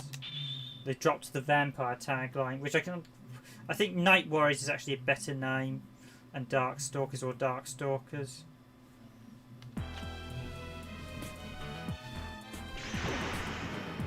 Here we go with the original arcade game.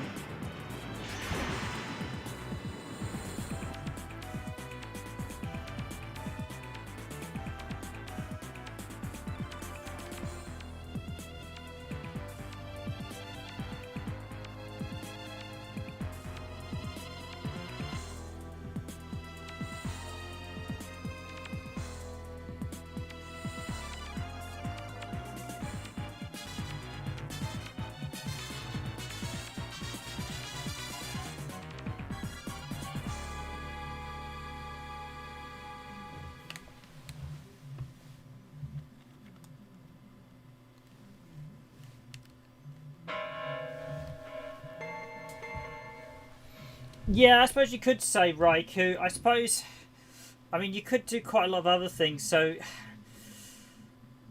they haven't done anything. So you've got the zombie. You haven't got anything like a ghoul or something. So ghouls tend to be a lot more nightmarish. You could do a dragon character. There are quite a few. Something if you want to do something a bit off the wall, you could, like I said, do a dragon character or some sort of human shapeshifter.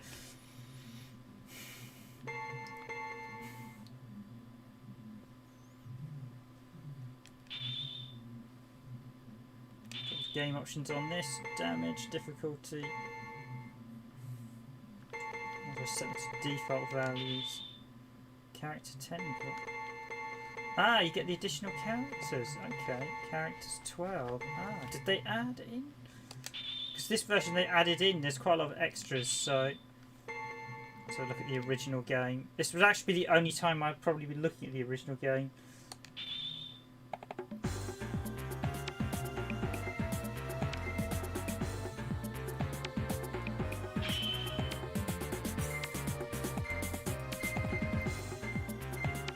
Oh no, maybe it makes the bosses playable, I suspect.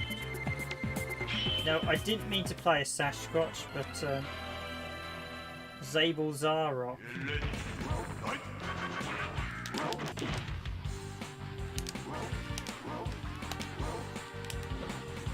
Actually, I was good at.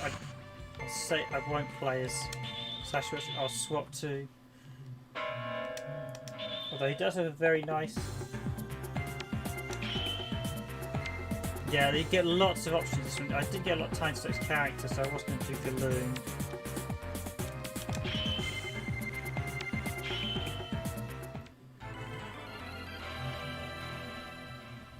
So you have had the, you've got the mummy, you've got the vampire.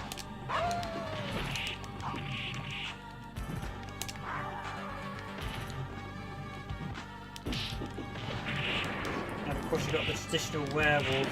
You don't have a banshee character. You could, in theory, do a banshee. You could do a revenant as well. So there's quite a lot. I mean, there's quite a lot of.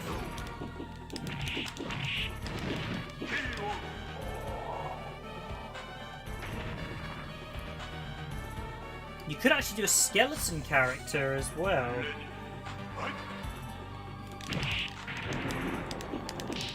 Having a joke where his like arms fall off and fly at you and things like that.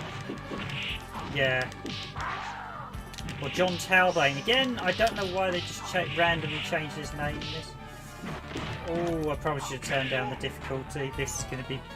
This might be like X... I think this one might be like X-Men Children of the Atom, that is rather unpalatable with the default difficulty, so... Oh, I love that little... I can't remember what breed of dog that is, but that's quite a funny little change. Let's see how far I can get with this.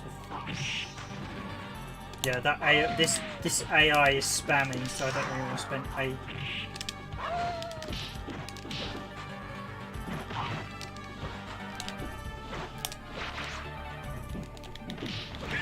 Oh damn it! Taken down on the first fight. Yeah, this one's got a tough difficulty.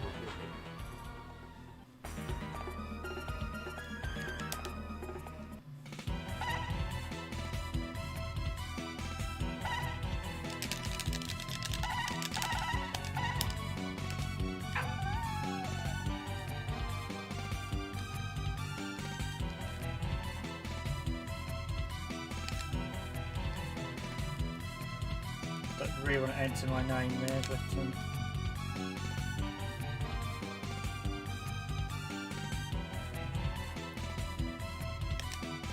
yeah, Ogre, yeah, you're right, Plant Man, yeah, you could do, yeah, you could do something based on like the little, something similar to like the Little Shop of Horrors would probably work quite well.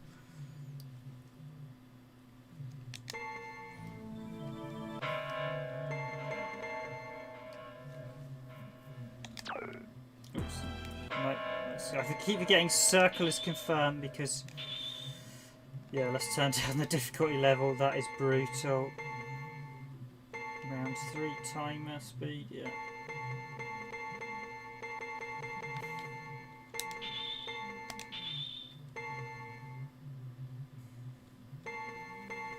Okay, and this one I have already set up to, though, that That's heavy, that's light. Okay.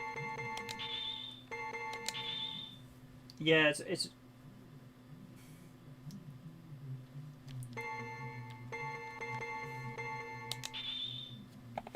let's try this again. I make no shame in adjusting the difficulty because I just want a nice easy stream rather than me just constantly fighting. Because there were X-Men Children of the Atom, if you haven't played it before, is a really difficult game. So, and there are, I mean, I used to watch in the arcade and you'd watch someone playing as Cyclops, and towards the end you'd just see them going, Optic Blast! Optic Blast! Optic Blast! Optic Blast! Because the difficulty was quite unpalatable in places. There are only certain ways you can beat Magneto. If you don't go all out at him, he will just destroy you. Although I may have just turned it down a little too much if he's suddenly gone. It's like one or two things. Either some of the characters, you'll find some of the games that are just manic AI, or other times they just have the difficulty saying just changes rampant. Hi X Gaming 765, thanks for joining the stream again. Very much appreciated that.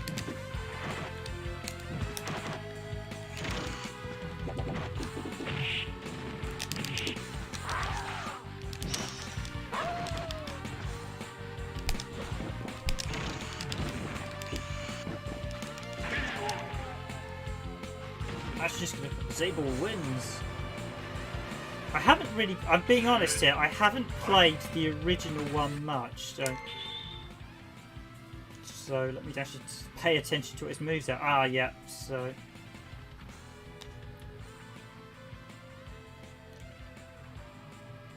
he's got Dragon Punch and Quarter Circle. Look, I need to actually get familiar with his moves because I haven't played. Yeah, Fireball.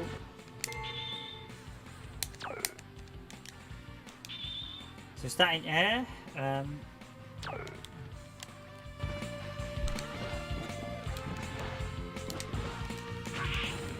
I going to be doing a Christmas night stream? So I might stream Christmas Lemmings. I have actually got a version of that now, so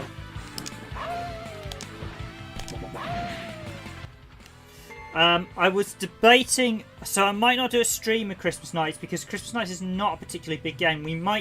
I've been meaning to do a video on it. We are thinking of next week to doing a Christmas stream, so he doesn't have the nunchuck move in this one, so we will definitely do something winter related for next week's fight night, and I might do a video on Christmas Lemmings the week. I mean, we could do something on Christmas Nights maybe. I was thinking, so next week will be the last week I do a full week of streams. After that I'll be taking a week, I'll be taking the rest of the month off till, I may even take January off as well because I actually want to get on with, I have some historical videos I should have got out, one of which I've been meaning to get out for about 2 years that I need to get cracking on with because they'll be quite important for the channel that I think would be very beneficial. So, and I may take all of January off because when I've been doing streams I have found it's taken, the setup and stuff takes a bit out, and then I often find I'm working later, so I tend to get up late, so I might be I might take a bit of January off not to stream so I can do some other videos, but I will definitely want to do. But yeah, we'll definitely want to do something Christmas related. We were thinking we might do a bit of Winter Heat. We were deciding whether to do the Sega Saturn or PS2 version, but the Sega Saturn version is actually the better version of Winter Heat. So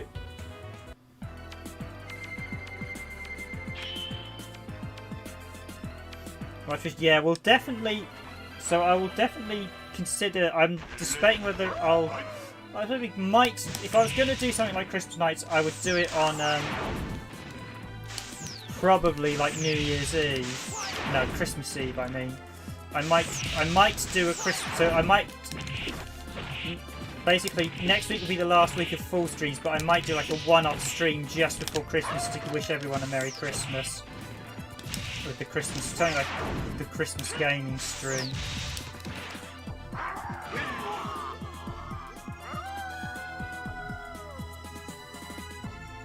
Yeah, Christmas Nights is a really nice little extra they did.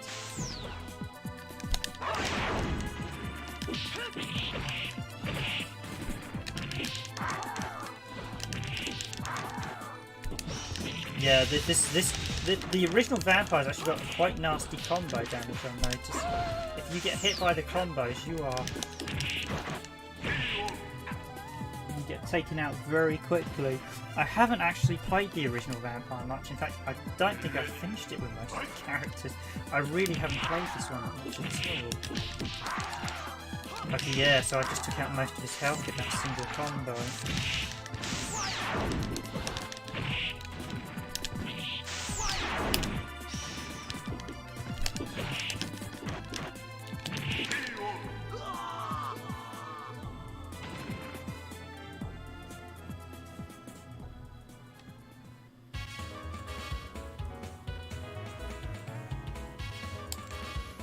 Yeah, no, I'll definitely consider doing. I may do. You might find we may not do a stream. So I have been thinking about covering Christmas nights. We might do a long play video of it rather than a stream of it because it's not necessarily that big a game. But well, no, actually there is quite a lot. You have all the Christmas stuff in it, so we could do it because there's so much to unlock Christmas-wise on it.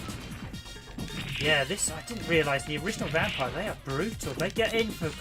They take off your the AI does half health combo damage. Basically, you've got to return the same favour. It's you or them mass combos.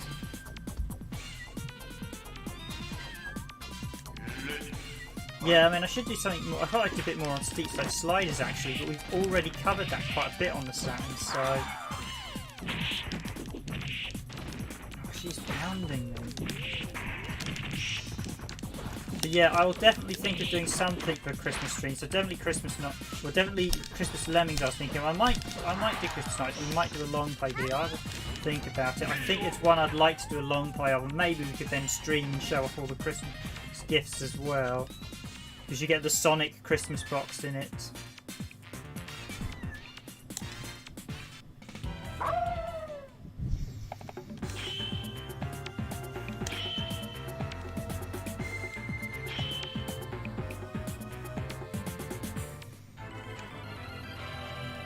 There's definitely a few games. I mean, we could do something with Donkey Kong Country 3 because that actually has a Christmas mode in it as well. So there's a few things I'd like to. I'm trying to think of games that actually have Christmas bits, but other than Christmas Nights and Christmas Lemmings, I know there was actually, oddly enough, a Santa Claus game. Yeah, there's a lot of presents to unlock, although we've already unlocked them in Night, so I'd just be showing you. But you've got the Realm mode, you have the Sonic mode. You've quite a lot of them that just change the time of year it is, so you can put it into summer when it's not summer, you put it to Christmas when it's not Christmas.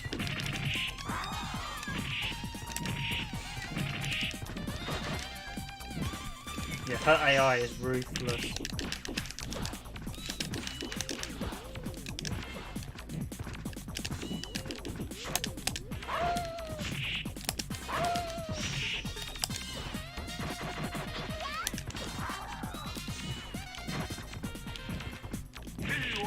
Got her.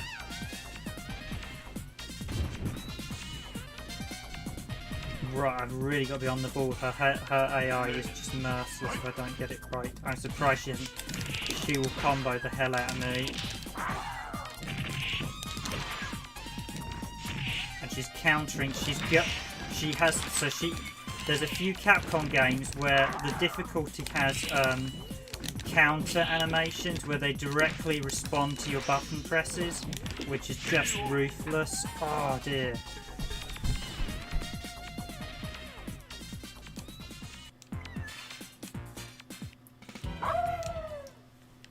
And this obviously has that, where there's a few of them. Street Fighter 2 Turbo had it, Super Street Fighter 2 Turbo had it as well, where the default difficulty is just really unpleasant and you have to play very specific ways to win. You basically end up forcing the AI to do certain things.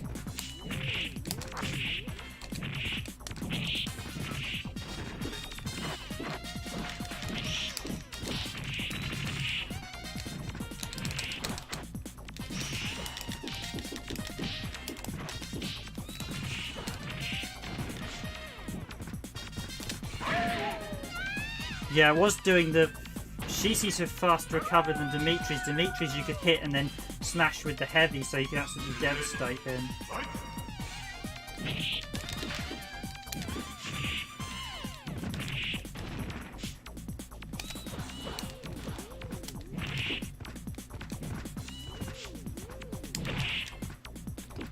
her AI is basically doing the cat stretch. You'll see she's constantly doing that cat stretch at range as well, so you can't get close.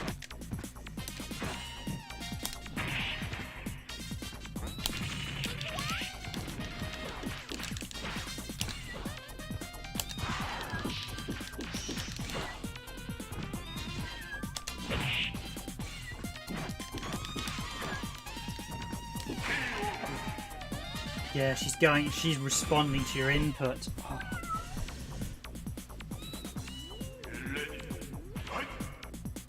Right.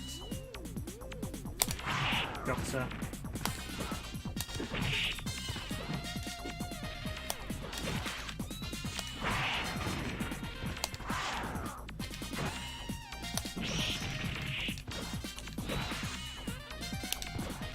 Oh, come on.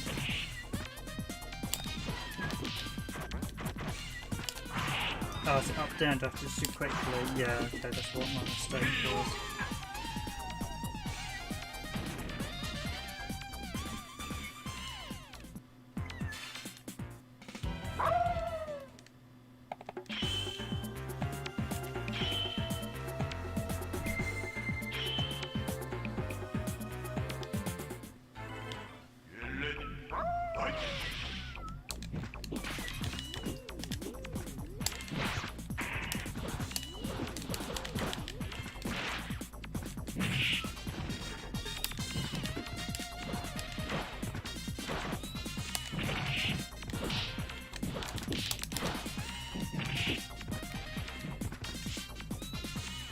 Yeah, she's going into, so the AI is she's going into the air at very specific points to hit you. Nice, there we go, 2-hit combo. Yeah, you can hit with the down and then go for the... Her AI is being very, very particular about what it's doing. It's been a while since I've fought.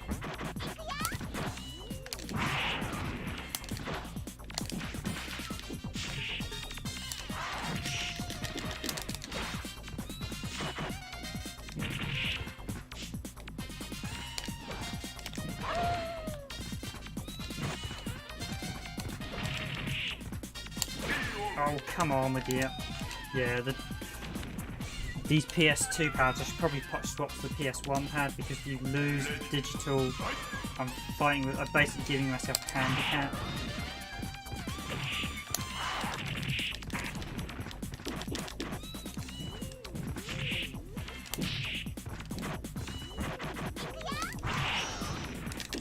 So I should be able to do that every time, that counter.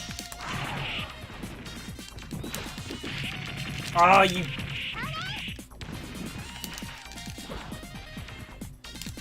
Got her! I thought she had me with that super.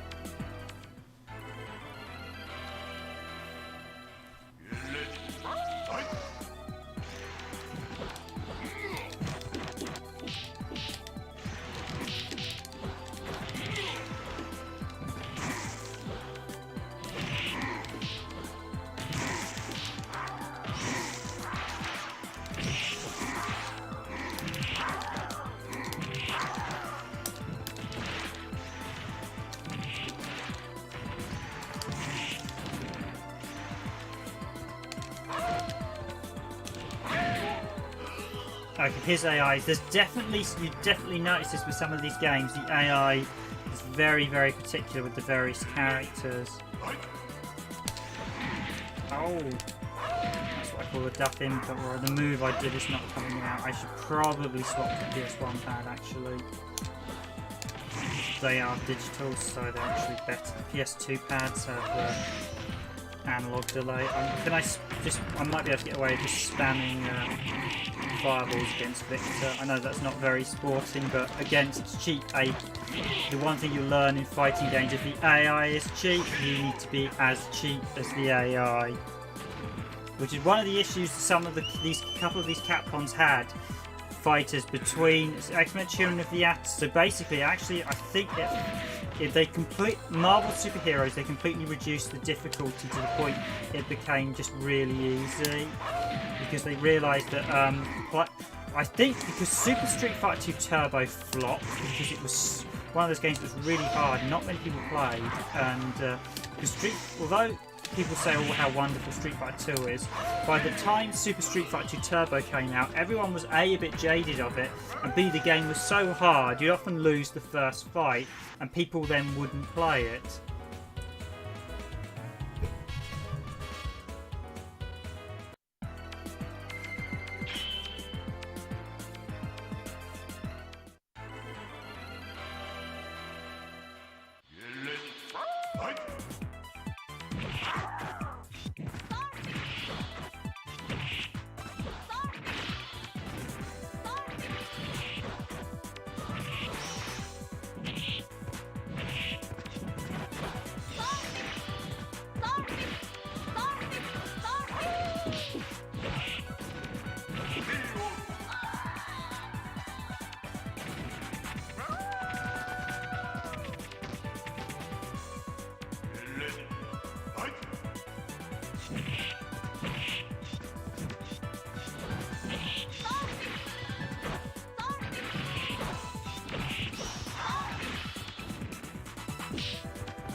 Yeah, you definitely have to start being cheap towards the. I can feel my thumb already getting sore from push because I'm not a fan of PS.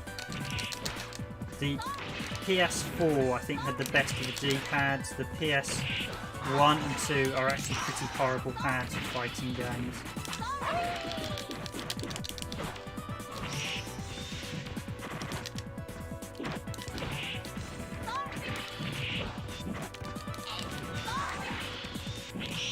Gonna be close. Oh no.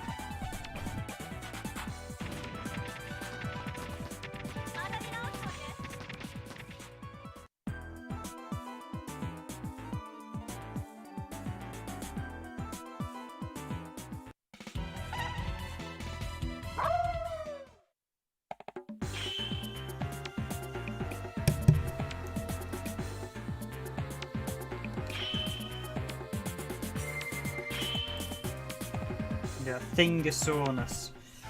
Cheap AI, yeah, I forgot there was a few Capcom games that had really cheap AI. Vampire Hunters is much more forgiving. Or the sequel.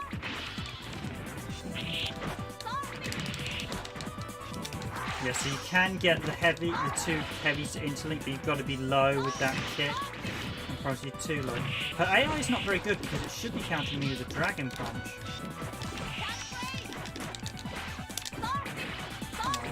Oh, it's going to chip damage me. So can I just do what she did to me, just constantly fireball her?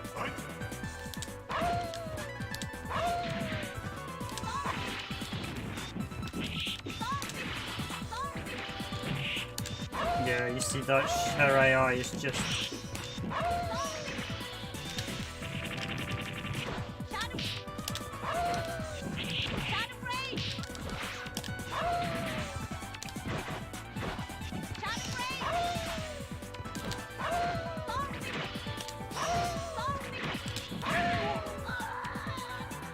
Yeah, see, Capcom had this issue where they did have a few games that had really unpleasant AI, but the AI was susceptible to constant spam attacks.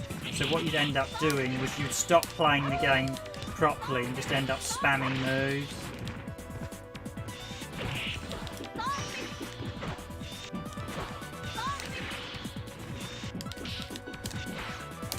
Yeah, there's nothing. The worstest one is actually, if you want the most brutal boss, is the Street Fighter Alpha 3 M. Bison or Dictator.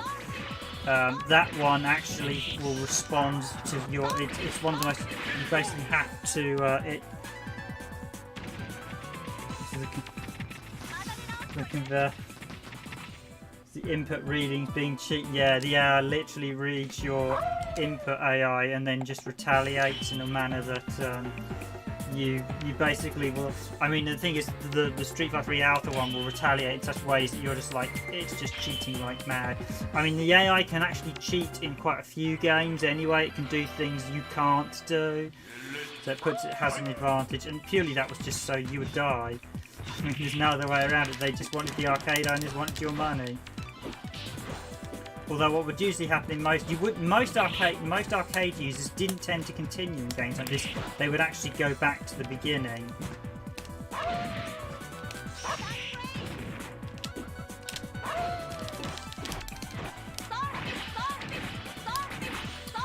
Just spam files now. Oh, come on! This got. PS2 has a weird thing where you'll often put the inputs in and they're not coming out. Oh, just let it beat me.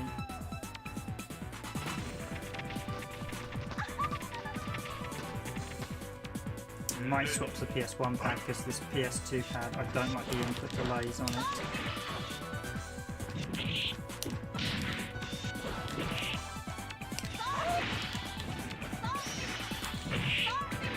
It was the first thing one of my friends taught me when I joined the industry. It was like, why are you playing that game with a PS2 case? It's got analog buttons, it slows, it doesn't work properly. Okay, I'm going to swap joypad. Ah, my thumb. Right, we'll see what gives up first, my thumb or my or the stream time limit.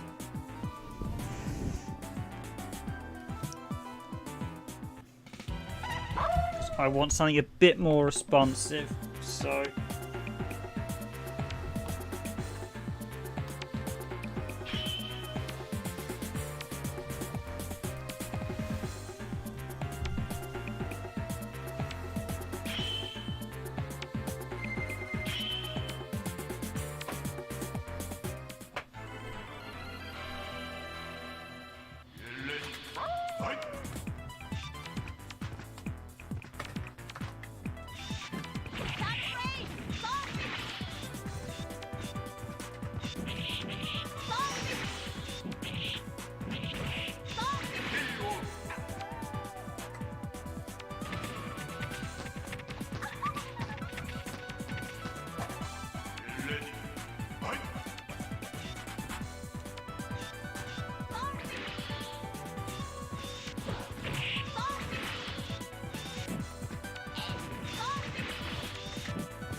okay, PS1 pad inserted. Ah, those digital buttons. Ah, yes, the response.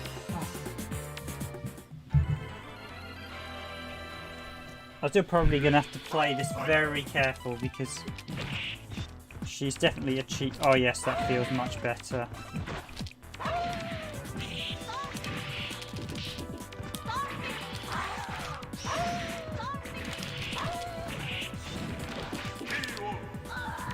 Okay, yes, digital PS1 pad. So I do recommend the DualShock PS1 because it does work on PS2, and because it's digital, it plays a lot. Because it's got digital buttons, it's actually a lot faster and more responsive than the PS2 pad. There are actually a few games like Gitaroo Man, which I think were actually tested with the PS1 pad and not the PS2 one, so they actually play better.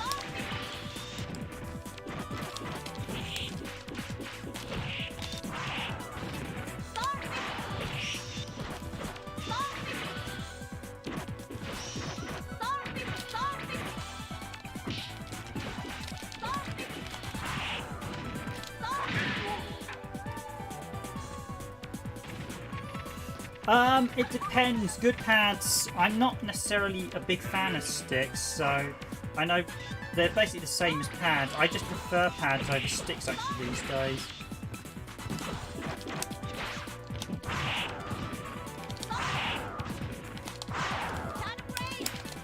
Yeah, she's going to be cheap, so I'll be as cheap as her.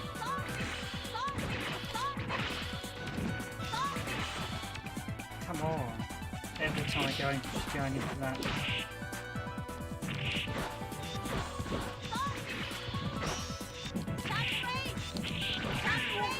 Oh dear, that was close.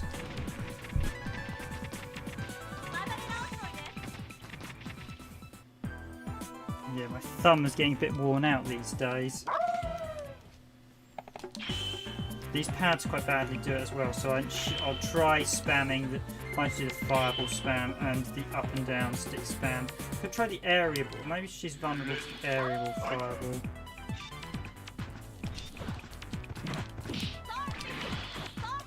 What's that again? Command list. Up, down, and that's medium.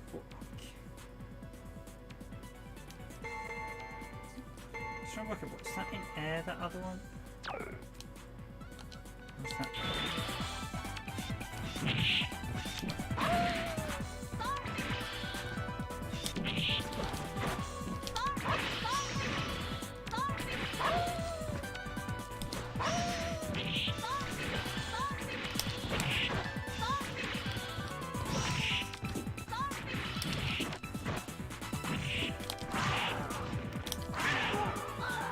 Yeah, trap her in the corner and do that. That's what I should be doing.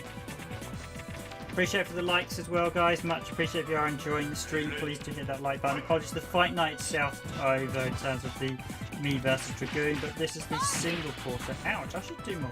Just light this. There's been a lot of damage in this. Yeah, she responds perfect.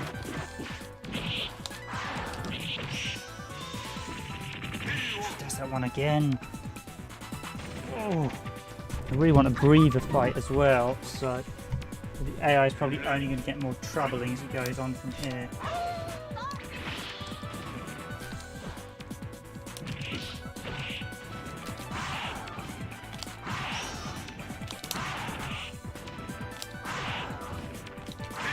Oh yes, trapped her in the corner. Dear.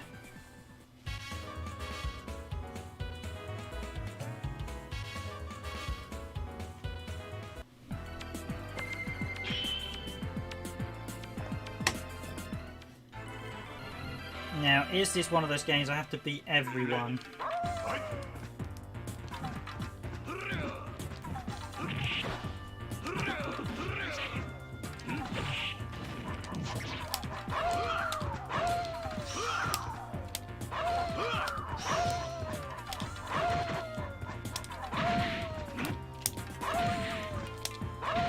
Okay, I'm just going to spam the fireball tradition on, so I think that will make it quite nice and easy.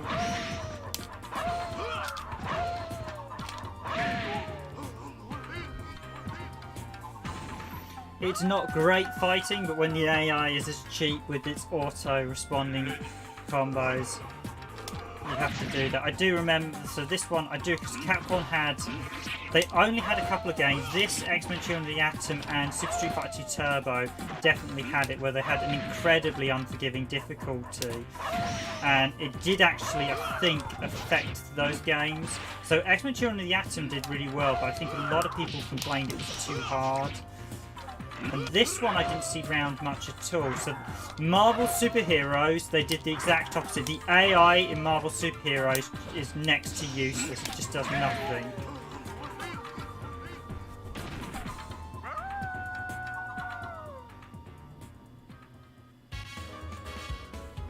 Oh yeah, the Dreamcast pads are terrible, trust me. You will notice there are a lot of Dreamcast videos on the channel, although I haven't done any in the last year. I haven't actually had the Dreamcast out in the last year, but you go back, I did a whole month on Dreamcast a few years back, so we've got a lot of Dreamcast games. If you search and just type in the console name on the channel, and if we've got videos for it, it will crop up.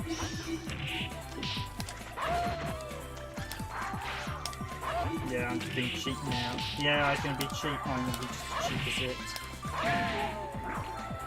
But yeah, the Dreamcast pad, the PS1 pad and the PS1, PS2 PS3 pad and the Dreamcast pad are the Dreamcast analog. That analog thing's just horrid.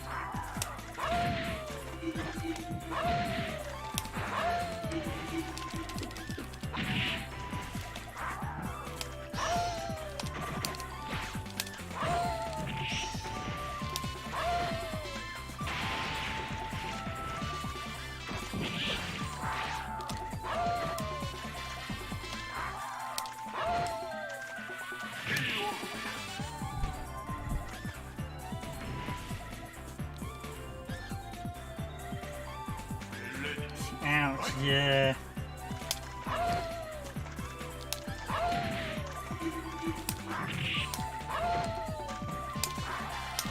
Come on.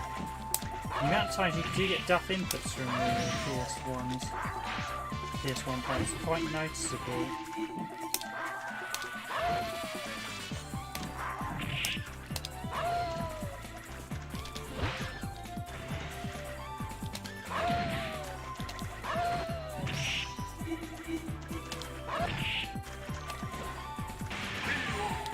Oh, that attack tracks. That doesn't track on the later ones. Oh, I can't believe that I just lost out.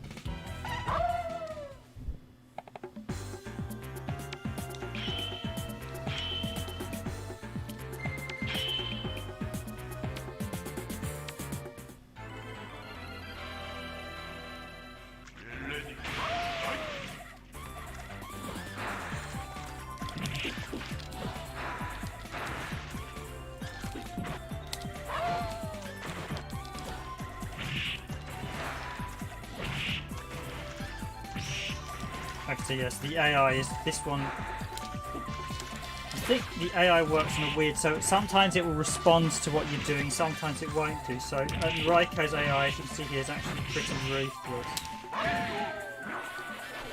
Half the time I'm jumping, he's countering with one of his airborne attacks, and you can't air guard in most of Capcom's games, so you're at a disadvantage.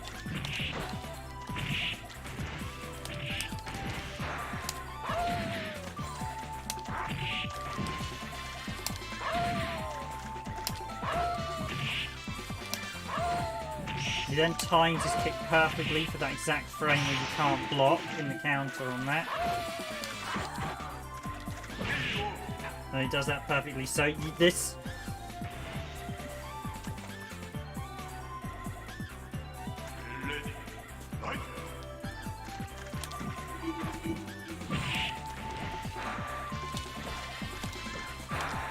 So what I'm doing then is relying on some cheap tactics to win.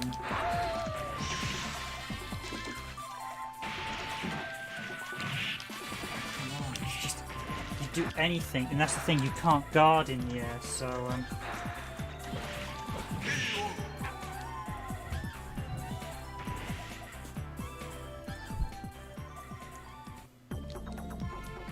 now I'm sure you'll get veteran fight fans who know how to exploit the AI to beat it perfectly, but this is what it's quite good to show these first run because it's been years. I mean, I've never really sat down and played the original Vampire, as I said, and it's been years since I've really played the series that much. So, but this is not the one I used to play. But you definitely see the changes they did to this and how they made the series easier. The second game has a vastly better difficulty.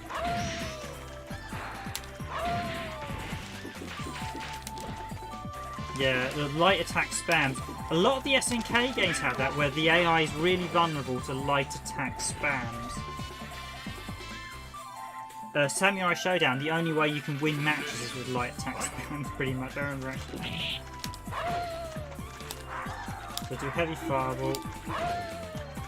Yeah, and it's just pure luck if he's gonna... I should wait till he's doing something before I actually use it. So if he's in set states, I can get a chance to. But if he's in the wrong state,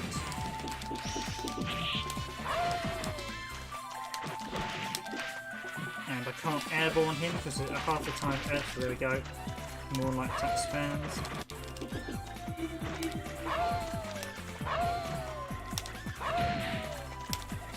Okay, we've got him with the chip damage. Yeah, that light attack spam is very good in this one. This one they seem to have the light attack vulnerable. Yeah, I have a very sore looking thumb at the minute.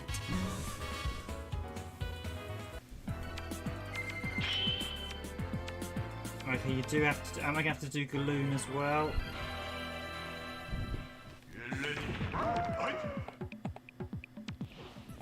Just going to put on my headphones.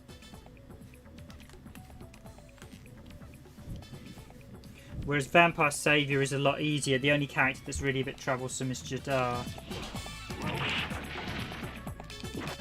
But yeah, I hate games that use inputs. It's a really bad way to do difficulty because it creates difficulty that just... Basically creates a difficulty that the only way you damage the AI is to either exploit it or be incredibly defensive. Which, if you're not a turtle player, is not fun to do.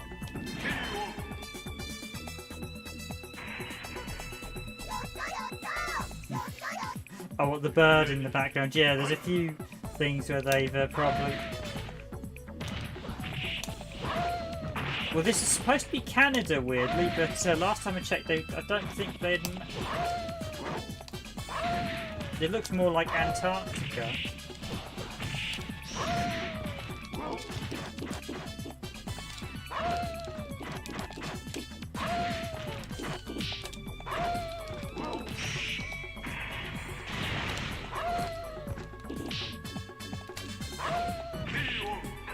That's what I mean, this AI will punish you, it will hit you on that perfect frame there.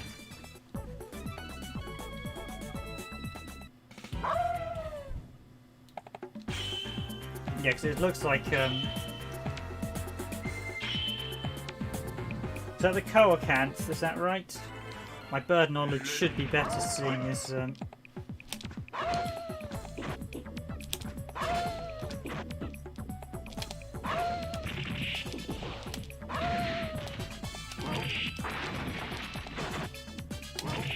yeah, the AI, he's just responding perfectly with the...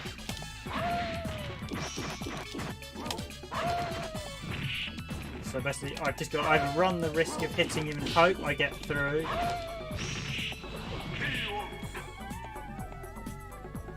Yeah, you're going to get this with this difficult because this is a response, this is an input response that's just punishing you on the frames. So you basically can't...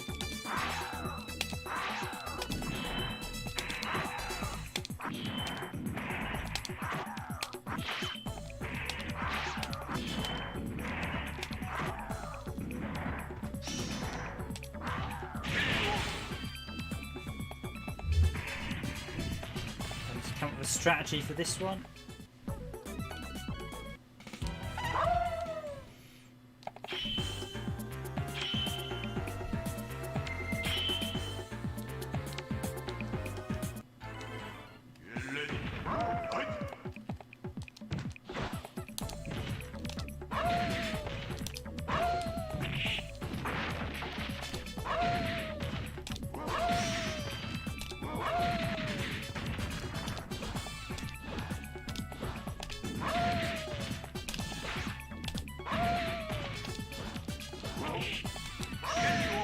Okay, that worked.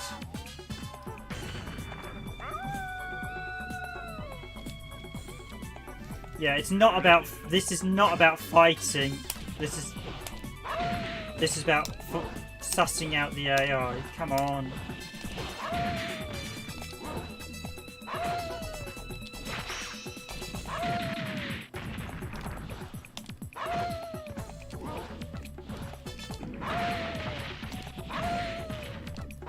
Yeah, he's vulnerable to that. So his AI is not very good at picking up that attack. And we got perfect there. So that's what you do. You don't fight. So this is the thing that a lot of people don't say about Capcom when you see perfect playthroughs, that on some of them, it does depend on the difficulty. So something like Marvel Superheroes, I can perfect almost every time because the difficulty is really easy and it's very well balanced and makes for a really enjoyable run through. And it's a game I come back to. Something like this, where I have to exploit weaknesses in the AI, does not make for a fun fighting game. Ah, can't even get them out in a minute. I feel my thumb slowly being...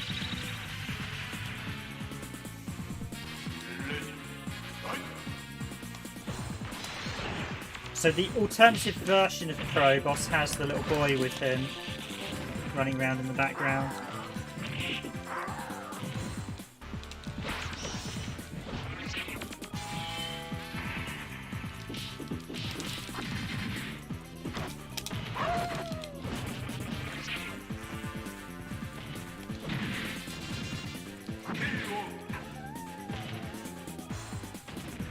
Probably should have done the upper attack. I do like the backgrounds of the exploding robots in the background. Should have actually read his windpies there. I think that's the first time he beat me.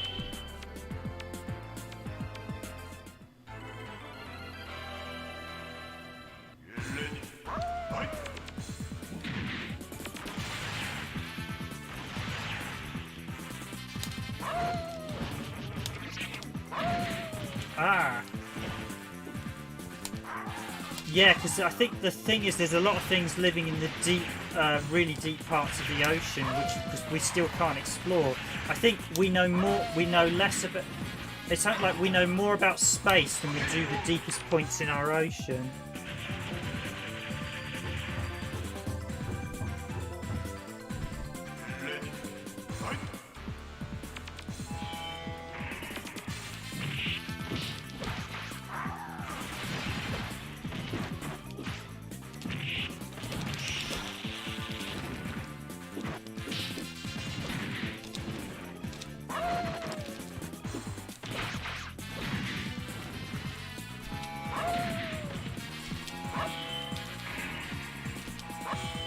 Okay, so I can't even use that tactic on him because he'll...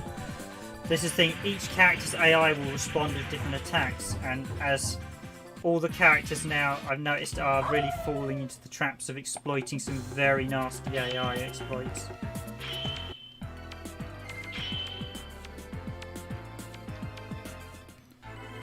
Yeah, because there's like the giant kraken, isn't there, that they know lives under the water, but they've never been able... I think they've only ever found dead samples because it lives at regions so deep that we can't actually send equipment down there. And there's a lot... Occasionally they do get creatures wash up from the deep sea, because I think it's so deep. Most things, once you go to those type of depths, you don't rise.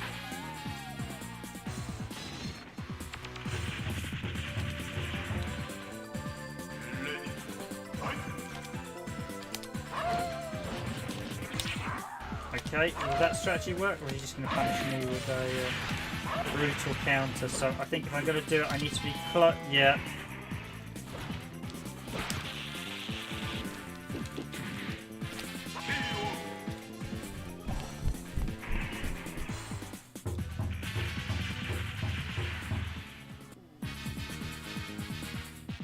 Power off. Okay, that's quite a nice one. In English as well, my thumb turn. Right, I need another strategy to beat this guy, so... Phobos. That's actually one of the... It's Phobius, isn't it? It's named after one of the planets. Yeah, I don't understand the name changing in this. It seems like Capcom were just doing it for the sheer kicks.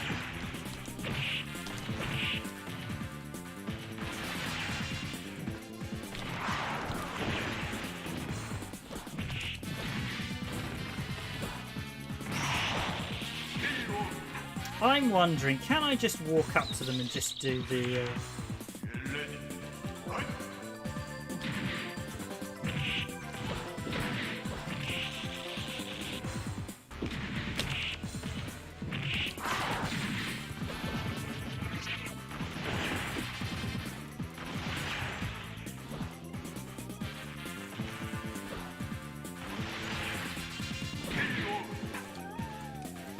Nice little bit of trivia there for you all viewers from 8-Bit SNK boy. I think you might be able to catch one in... I have a feeling now that you mention it, you might be able to catch one in Animal Crossing, because you can catch some really like weird fish in it and bugs. I think there is a prehistoric fish in it.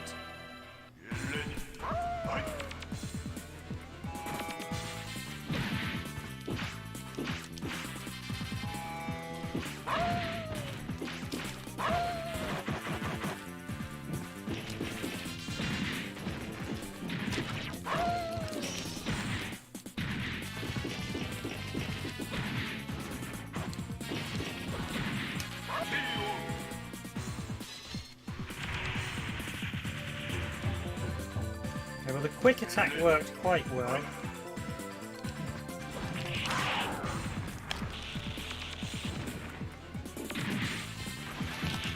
Oh, come on, that's... You didn't even let me... You're doing perfect throws.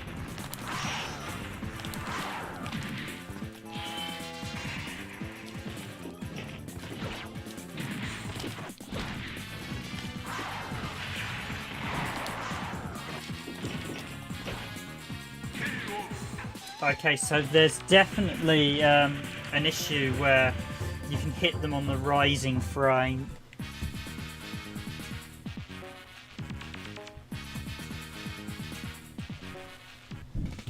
So if I can trap him in a corner, I can do that.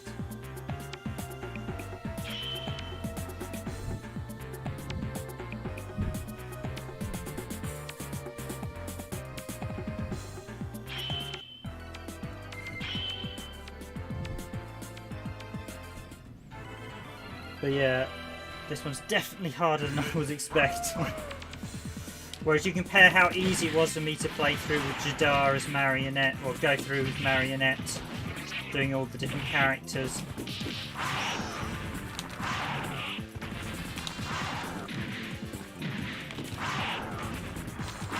Got him!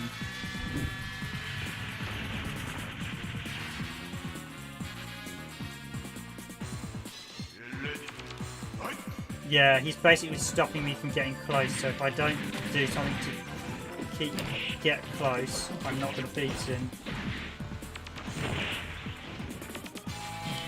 Oh.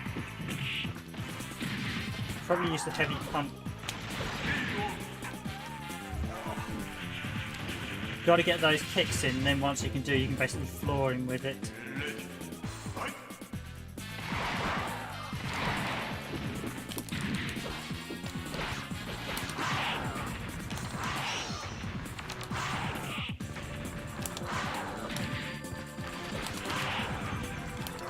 Got him! So yeah, that's definitely a weakness. Seems to be that might be all the characters that you can just flash kick them in the face. There's definitely a frame of... So certainly when I was doing the flash thing, there's like a couple of frames where you can hit them with a perfect response. And I think his up-down kick basically has... you can... When they're recovering, you can basically damage them. So Pyro...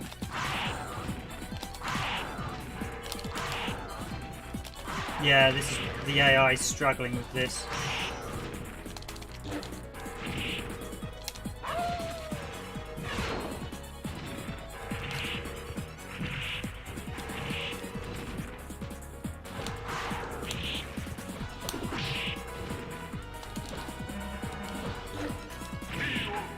Nice, just pie on left. Yep.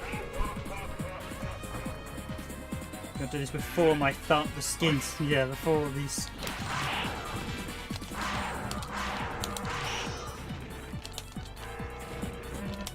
Oh, I just love those classic throws.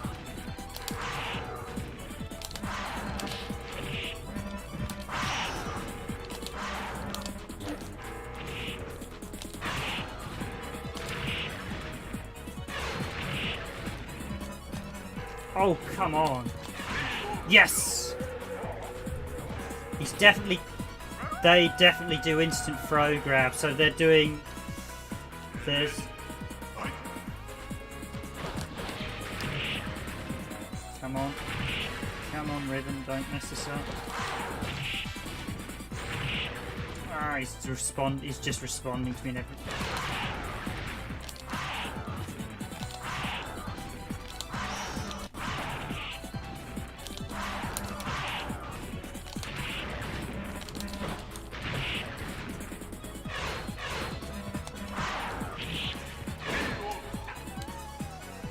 Into grab, yeah, there's some near perfect.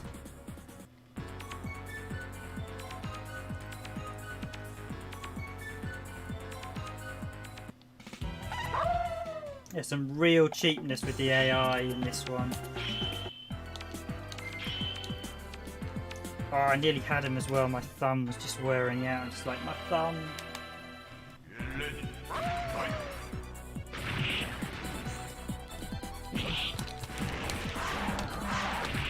You might notice a few of the slips I'm doing because the kick isn't coming out.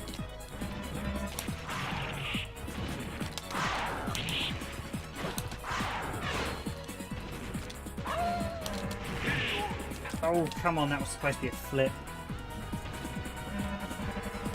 You feel the pad getting greasy. When that happens, you start.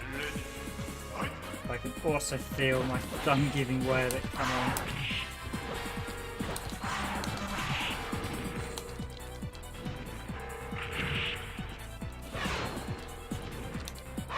Yeah, if I just go and fireball, he's going to do that. He's going to fireball me every time. So I should still do low blows, teleport into grab, yeah. I should still do low attacks though, see if I can take him.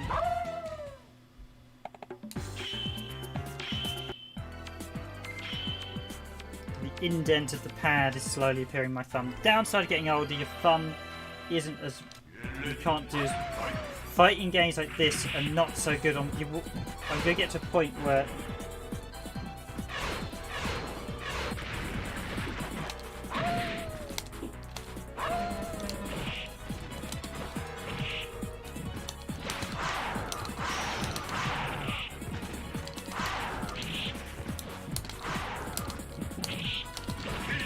Come on.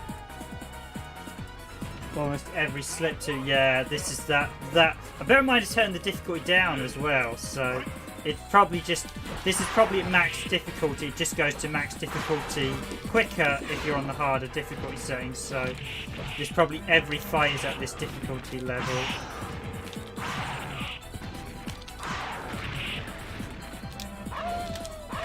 Yeah, so I can't...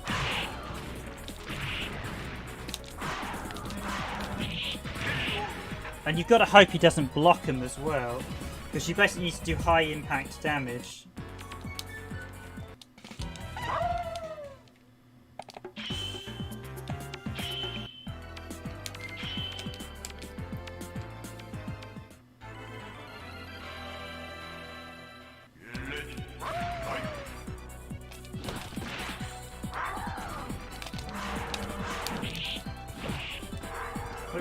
Perhaps I should try it. Yeah, see, he's blocked. You see, he's done a few moves times where he's moves that I wouldn't have been able to throw.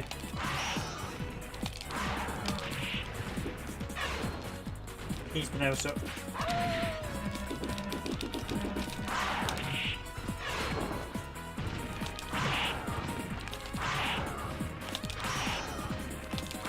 Got him. Right, can I win the next two? Did the inadvertent colour change make me lucky or not?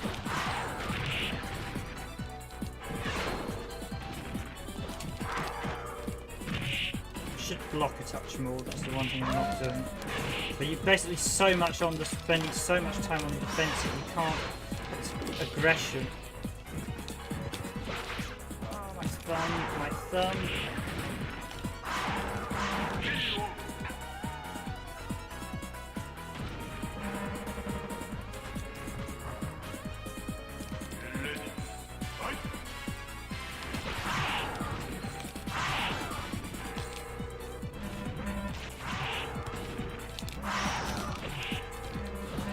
Oh, come on.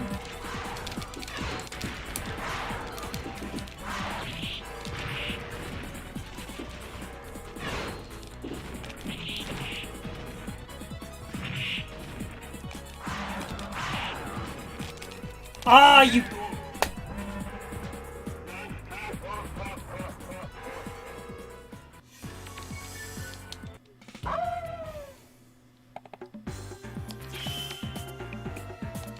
Yeah, I think we'll wait and see what happens. I mean, your game is definitely going to be susceptible to probably things like arthritis and carp tunnel syndrome.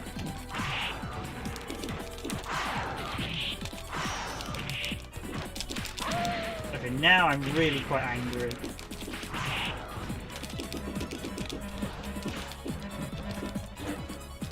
Yeah, he does a straight grab.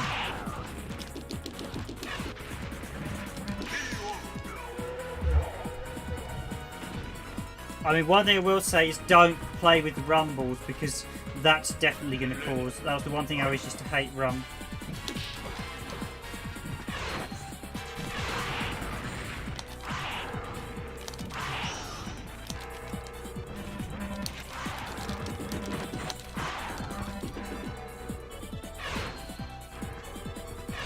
That's interesting to know. You can't...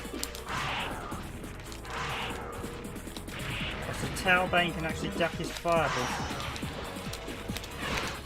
Oh, come on, get out of the Super Talbane.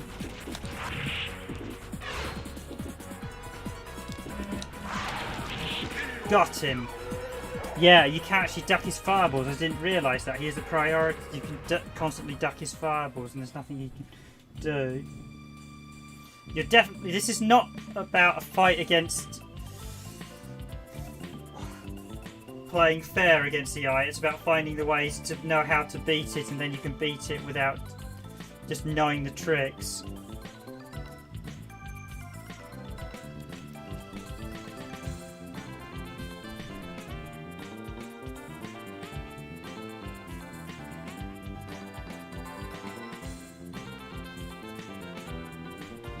And yes, Galoon, or John Talbane, is restored.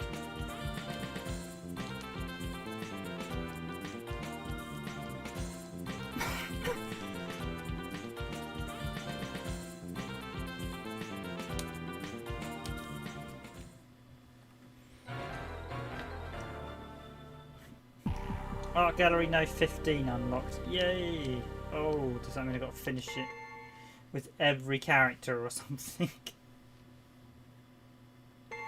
No credits either, so I'm assuming you need to... Let's just see the fruits of my labour. So what gallery did I unlock? Ho ho! Oh, you've got to beat it with every character, haven't you? And there's the... Notice he's scratching the head of the little dog that he transforms into if you get hit by that...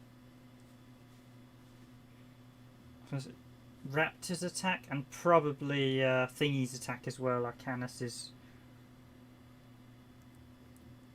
Really great animation, I will say. Oh, you've got to beat every... I bet you've got to beat the game with every character to unlock all that stuff. Yeah, I expect if you did it on the harder difficulty, you should get the credits for the ending. I know Capcom sometimes did that where you get a couple of bonus rewards for beating it on a 1 credit clear, but that's not going to be fun trying to 1 credit clear it. That's knowing exactly how to counter the AI in every fight. Oof, so that's my thumb after 2 hours 40, and we finished in the stream. We finished, so that was Vampire Saviour as Dark Talbane, and we also did Vampire.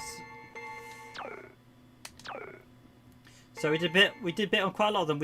I've done a playthrough on Vampire, and I've done a playthrough on Vampire Saviour. I won't be doing a playthrough on Vampire Hunter. There is already a video where I played Canis through on Vampire Hunter on the live stream. I'm actually going to give the stream a break there, people.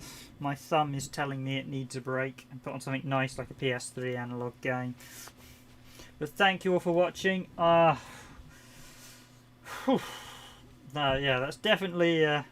I don't look forward to trying to beat all the bosses in that one, but that has been Vampire Hunter, and we covered the Fight Night. That's been the Randomised Gaming Fight Night on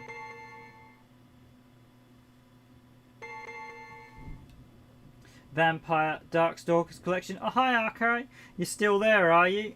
I didn't know if you were still there actually. I hadn't heard you in a while, so I hadn't seen a message typed from you for a while. But no, thank you. I'm glad you enjoyed it. Much appreciate you guys. Have seen me fight through Vampire the Night Warriors, or yeah, I think it's called Darkstalkers Night Warriors, that one originally, and then we also did a playthrough on Vampire Saviour 2. So this has been the Vampire Darkstalkers collection. I think it was in 2005. It was developed by Capcom and it was published by Capcom, and it's still to date the best version of Darkstalkers in effect with all the games, although there are a few extras in a few of the other versions, such as the tower in the PSP version. But in terms of content because you've got additional characters in this version. Like D, this is by far the best version at present of the Night Warriors, the Darkstalkers series. So thank you guys for joining me. It's been a pleasure having you with me. So thanks again to Arika. I think I should pronounce it as Ariaka, shouldn't I? Ariaka. And thanks again to 8-Bit SNK Boy, much appreciated. Thanks again to X Gaming 765. I'm glad you all guys enjoyed the stream. Thank you for your company as always. I will be back next week streaming more titles. I will probably do some PS1 and PS2, more PS2 stuff, but I might do a few Christmassy more Christmassy games as well. It is 12:15, or 12:15 midnight here in the United Kingdom. It's now actually the 12th, and I started streaming on the 11th of December. So thank you all, guys. Thanks again. Have a good night, guys. I will wish you a good evening, a good morning, a good afternoon, wherever you are in the world. I have been your host for this randomised gaming stream, Random Gamer Riven, and I highly recommend the Vampire Darkstalkers collection on PlayStation 2 from Japan. If you have a modded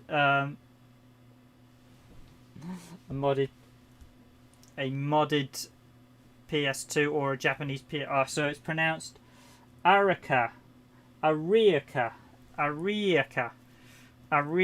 So that would be, I would say that as Ariaka.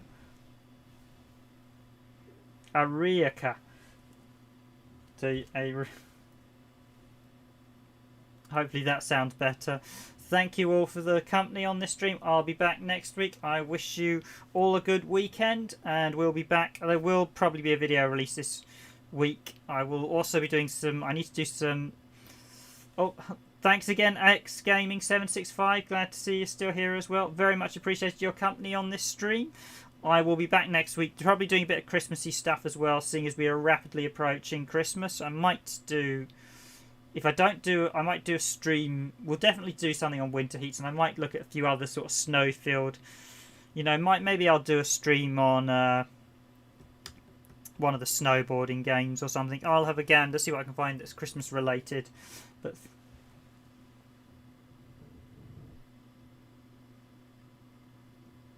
Ariaka. It does depend from the regions of the world, because different accents and different dialogues. Yes, thank you all for the likes. Very much appreciated. Thanks for your company. As always, guys, I know you guys, I imagine, are all subscribed, so there's probably not much point in me telling people to subscribe. If you're watching this video on playback and you enjoyed it, please do consider subscribing to Randomised Gaming. And if you did enjoy it, you can also consider liking the video. And don't just take my word for it. Go look at the channel and see if you like our video content. We have literally hundreds of videos on the channel. If you like us, please continue. I will be back next week at the same time of 9:30. Or 21:30 GMT, I should say, because 9:30 is not GMT time, so it just makes it easier worldwide time. So 21:30 GMT. I thank you all for your company again, and I wish you all a good weekend. So, yep, that's it from me. See you soon.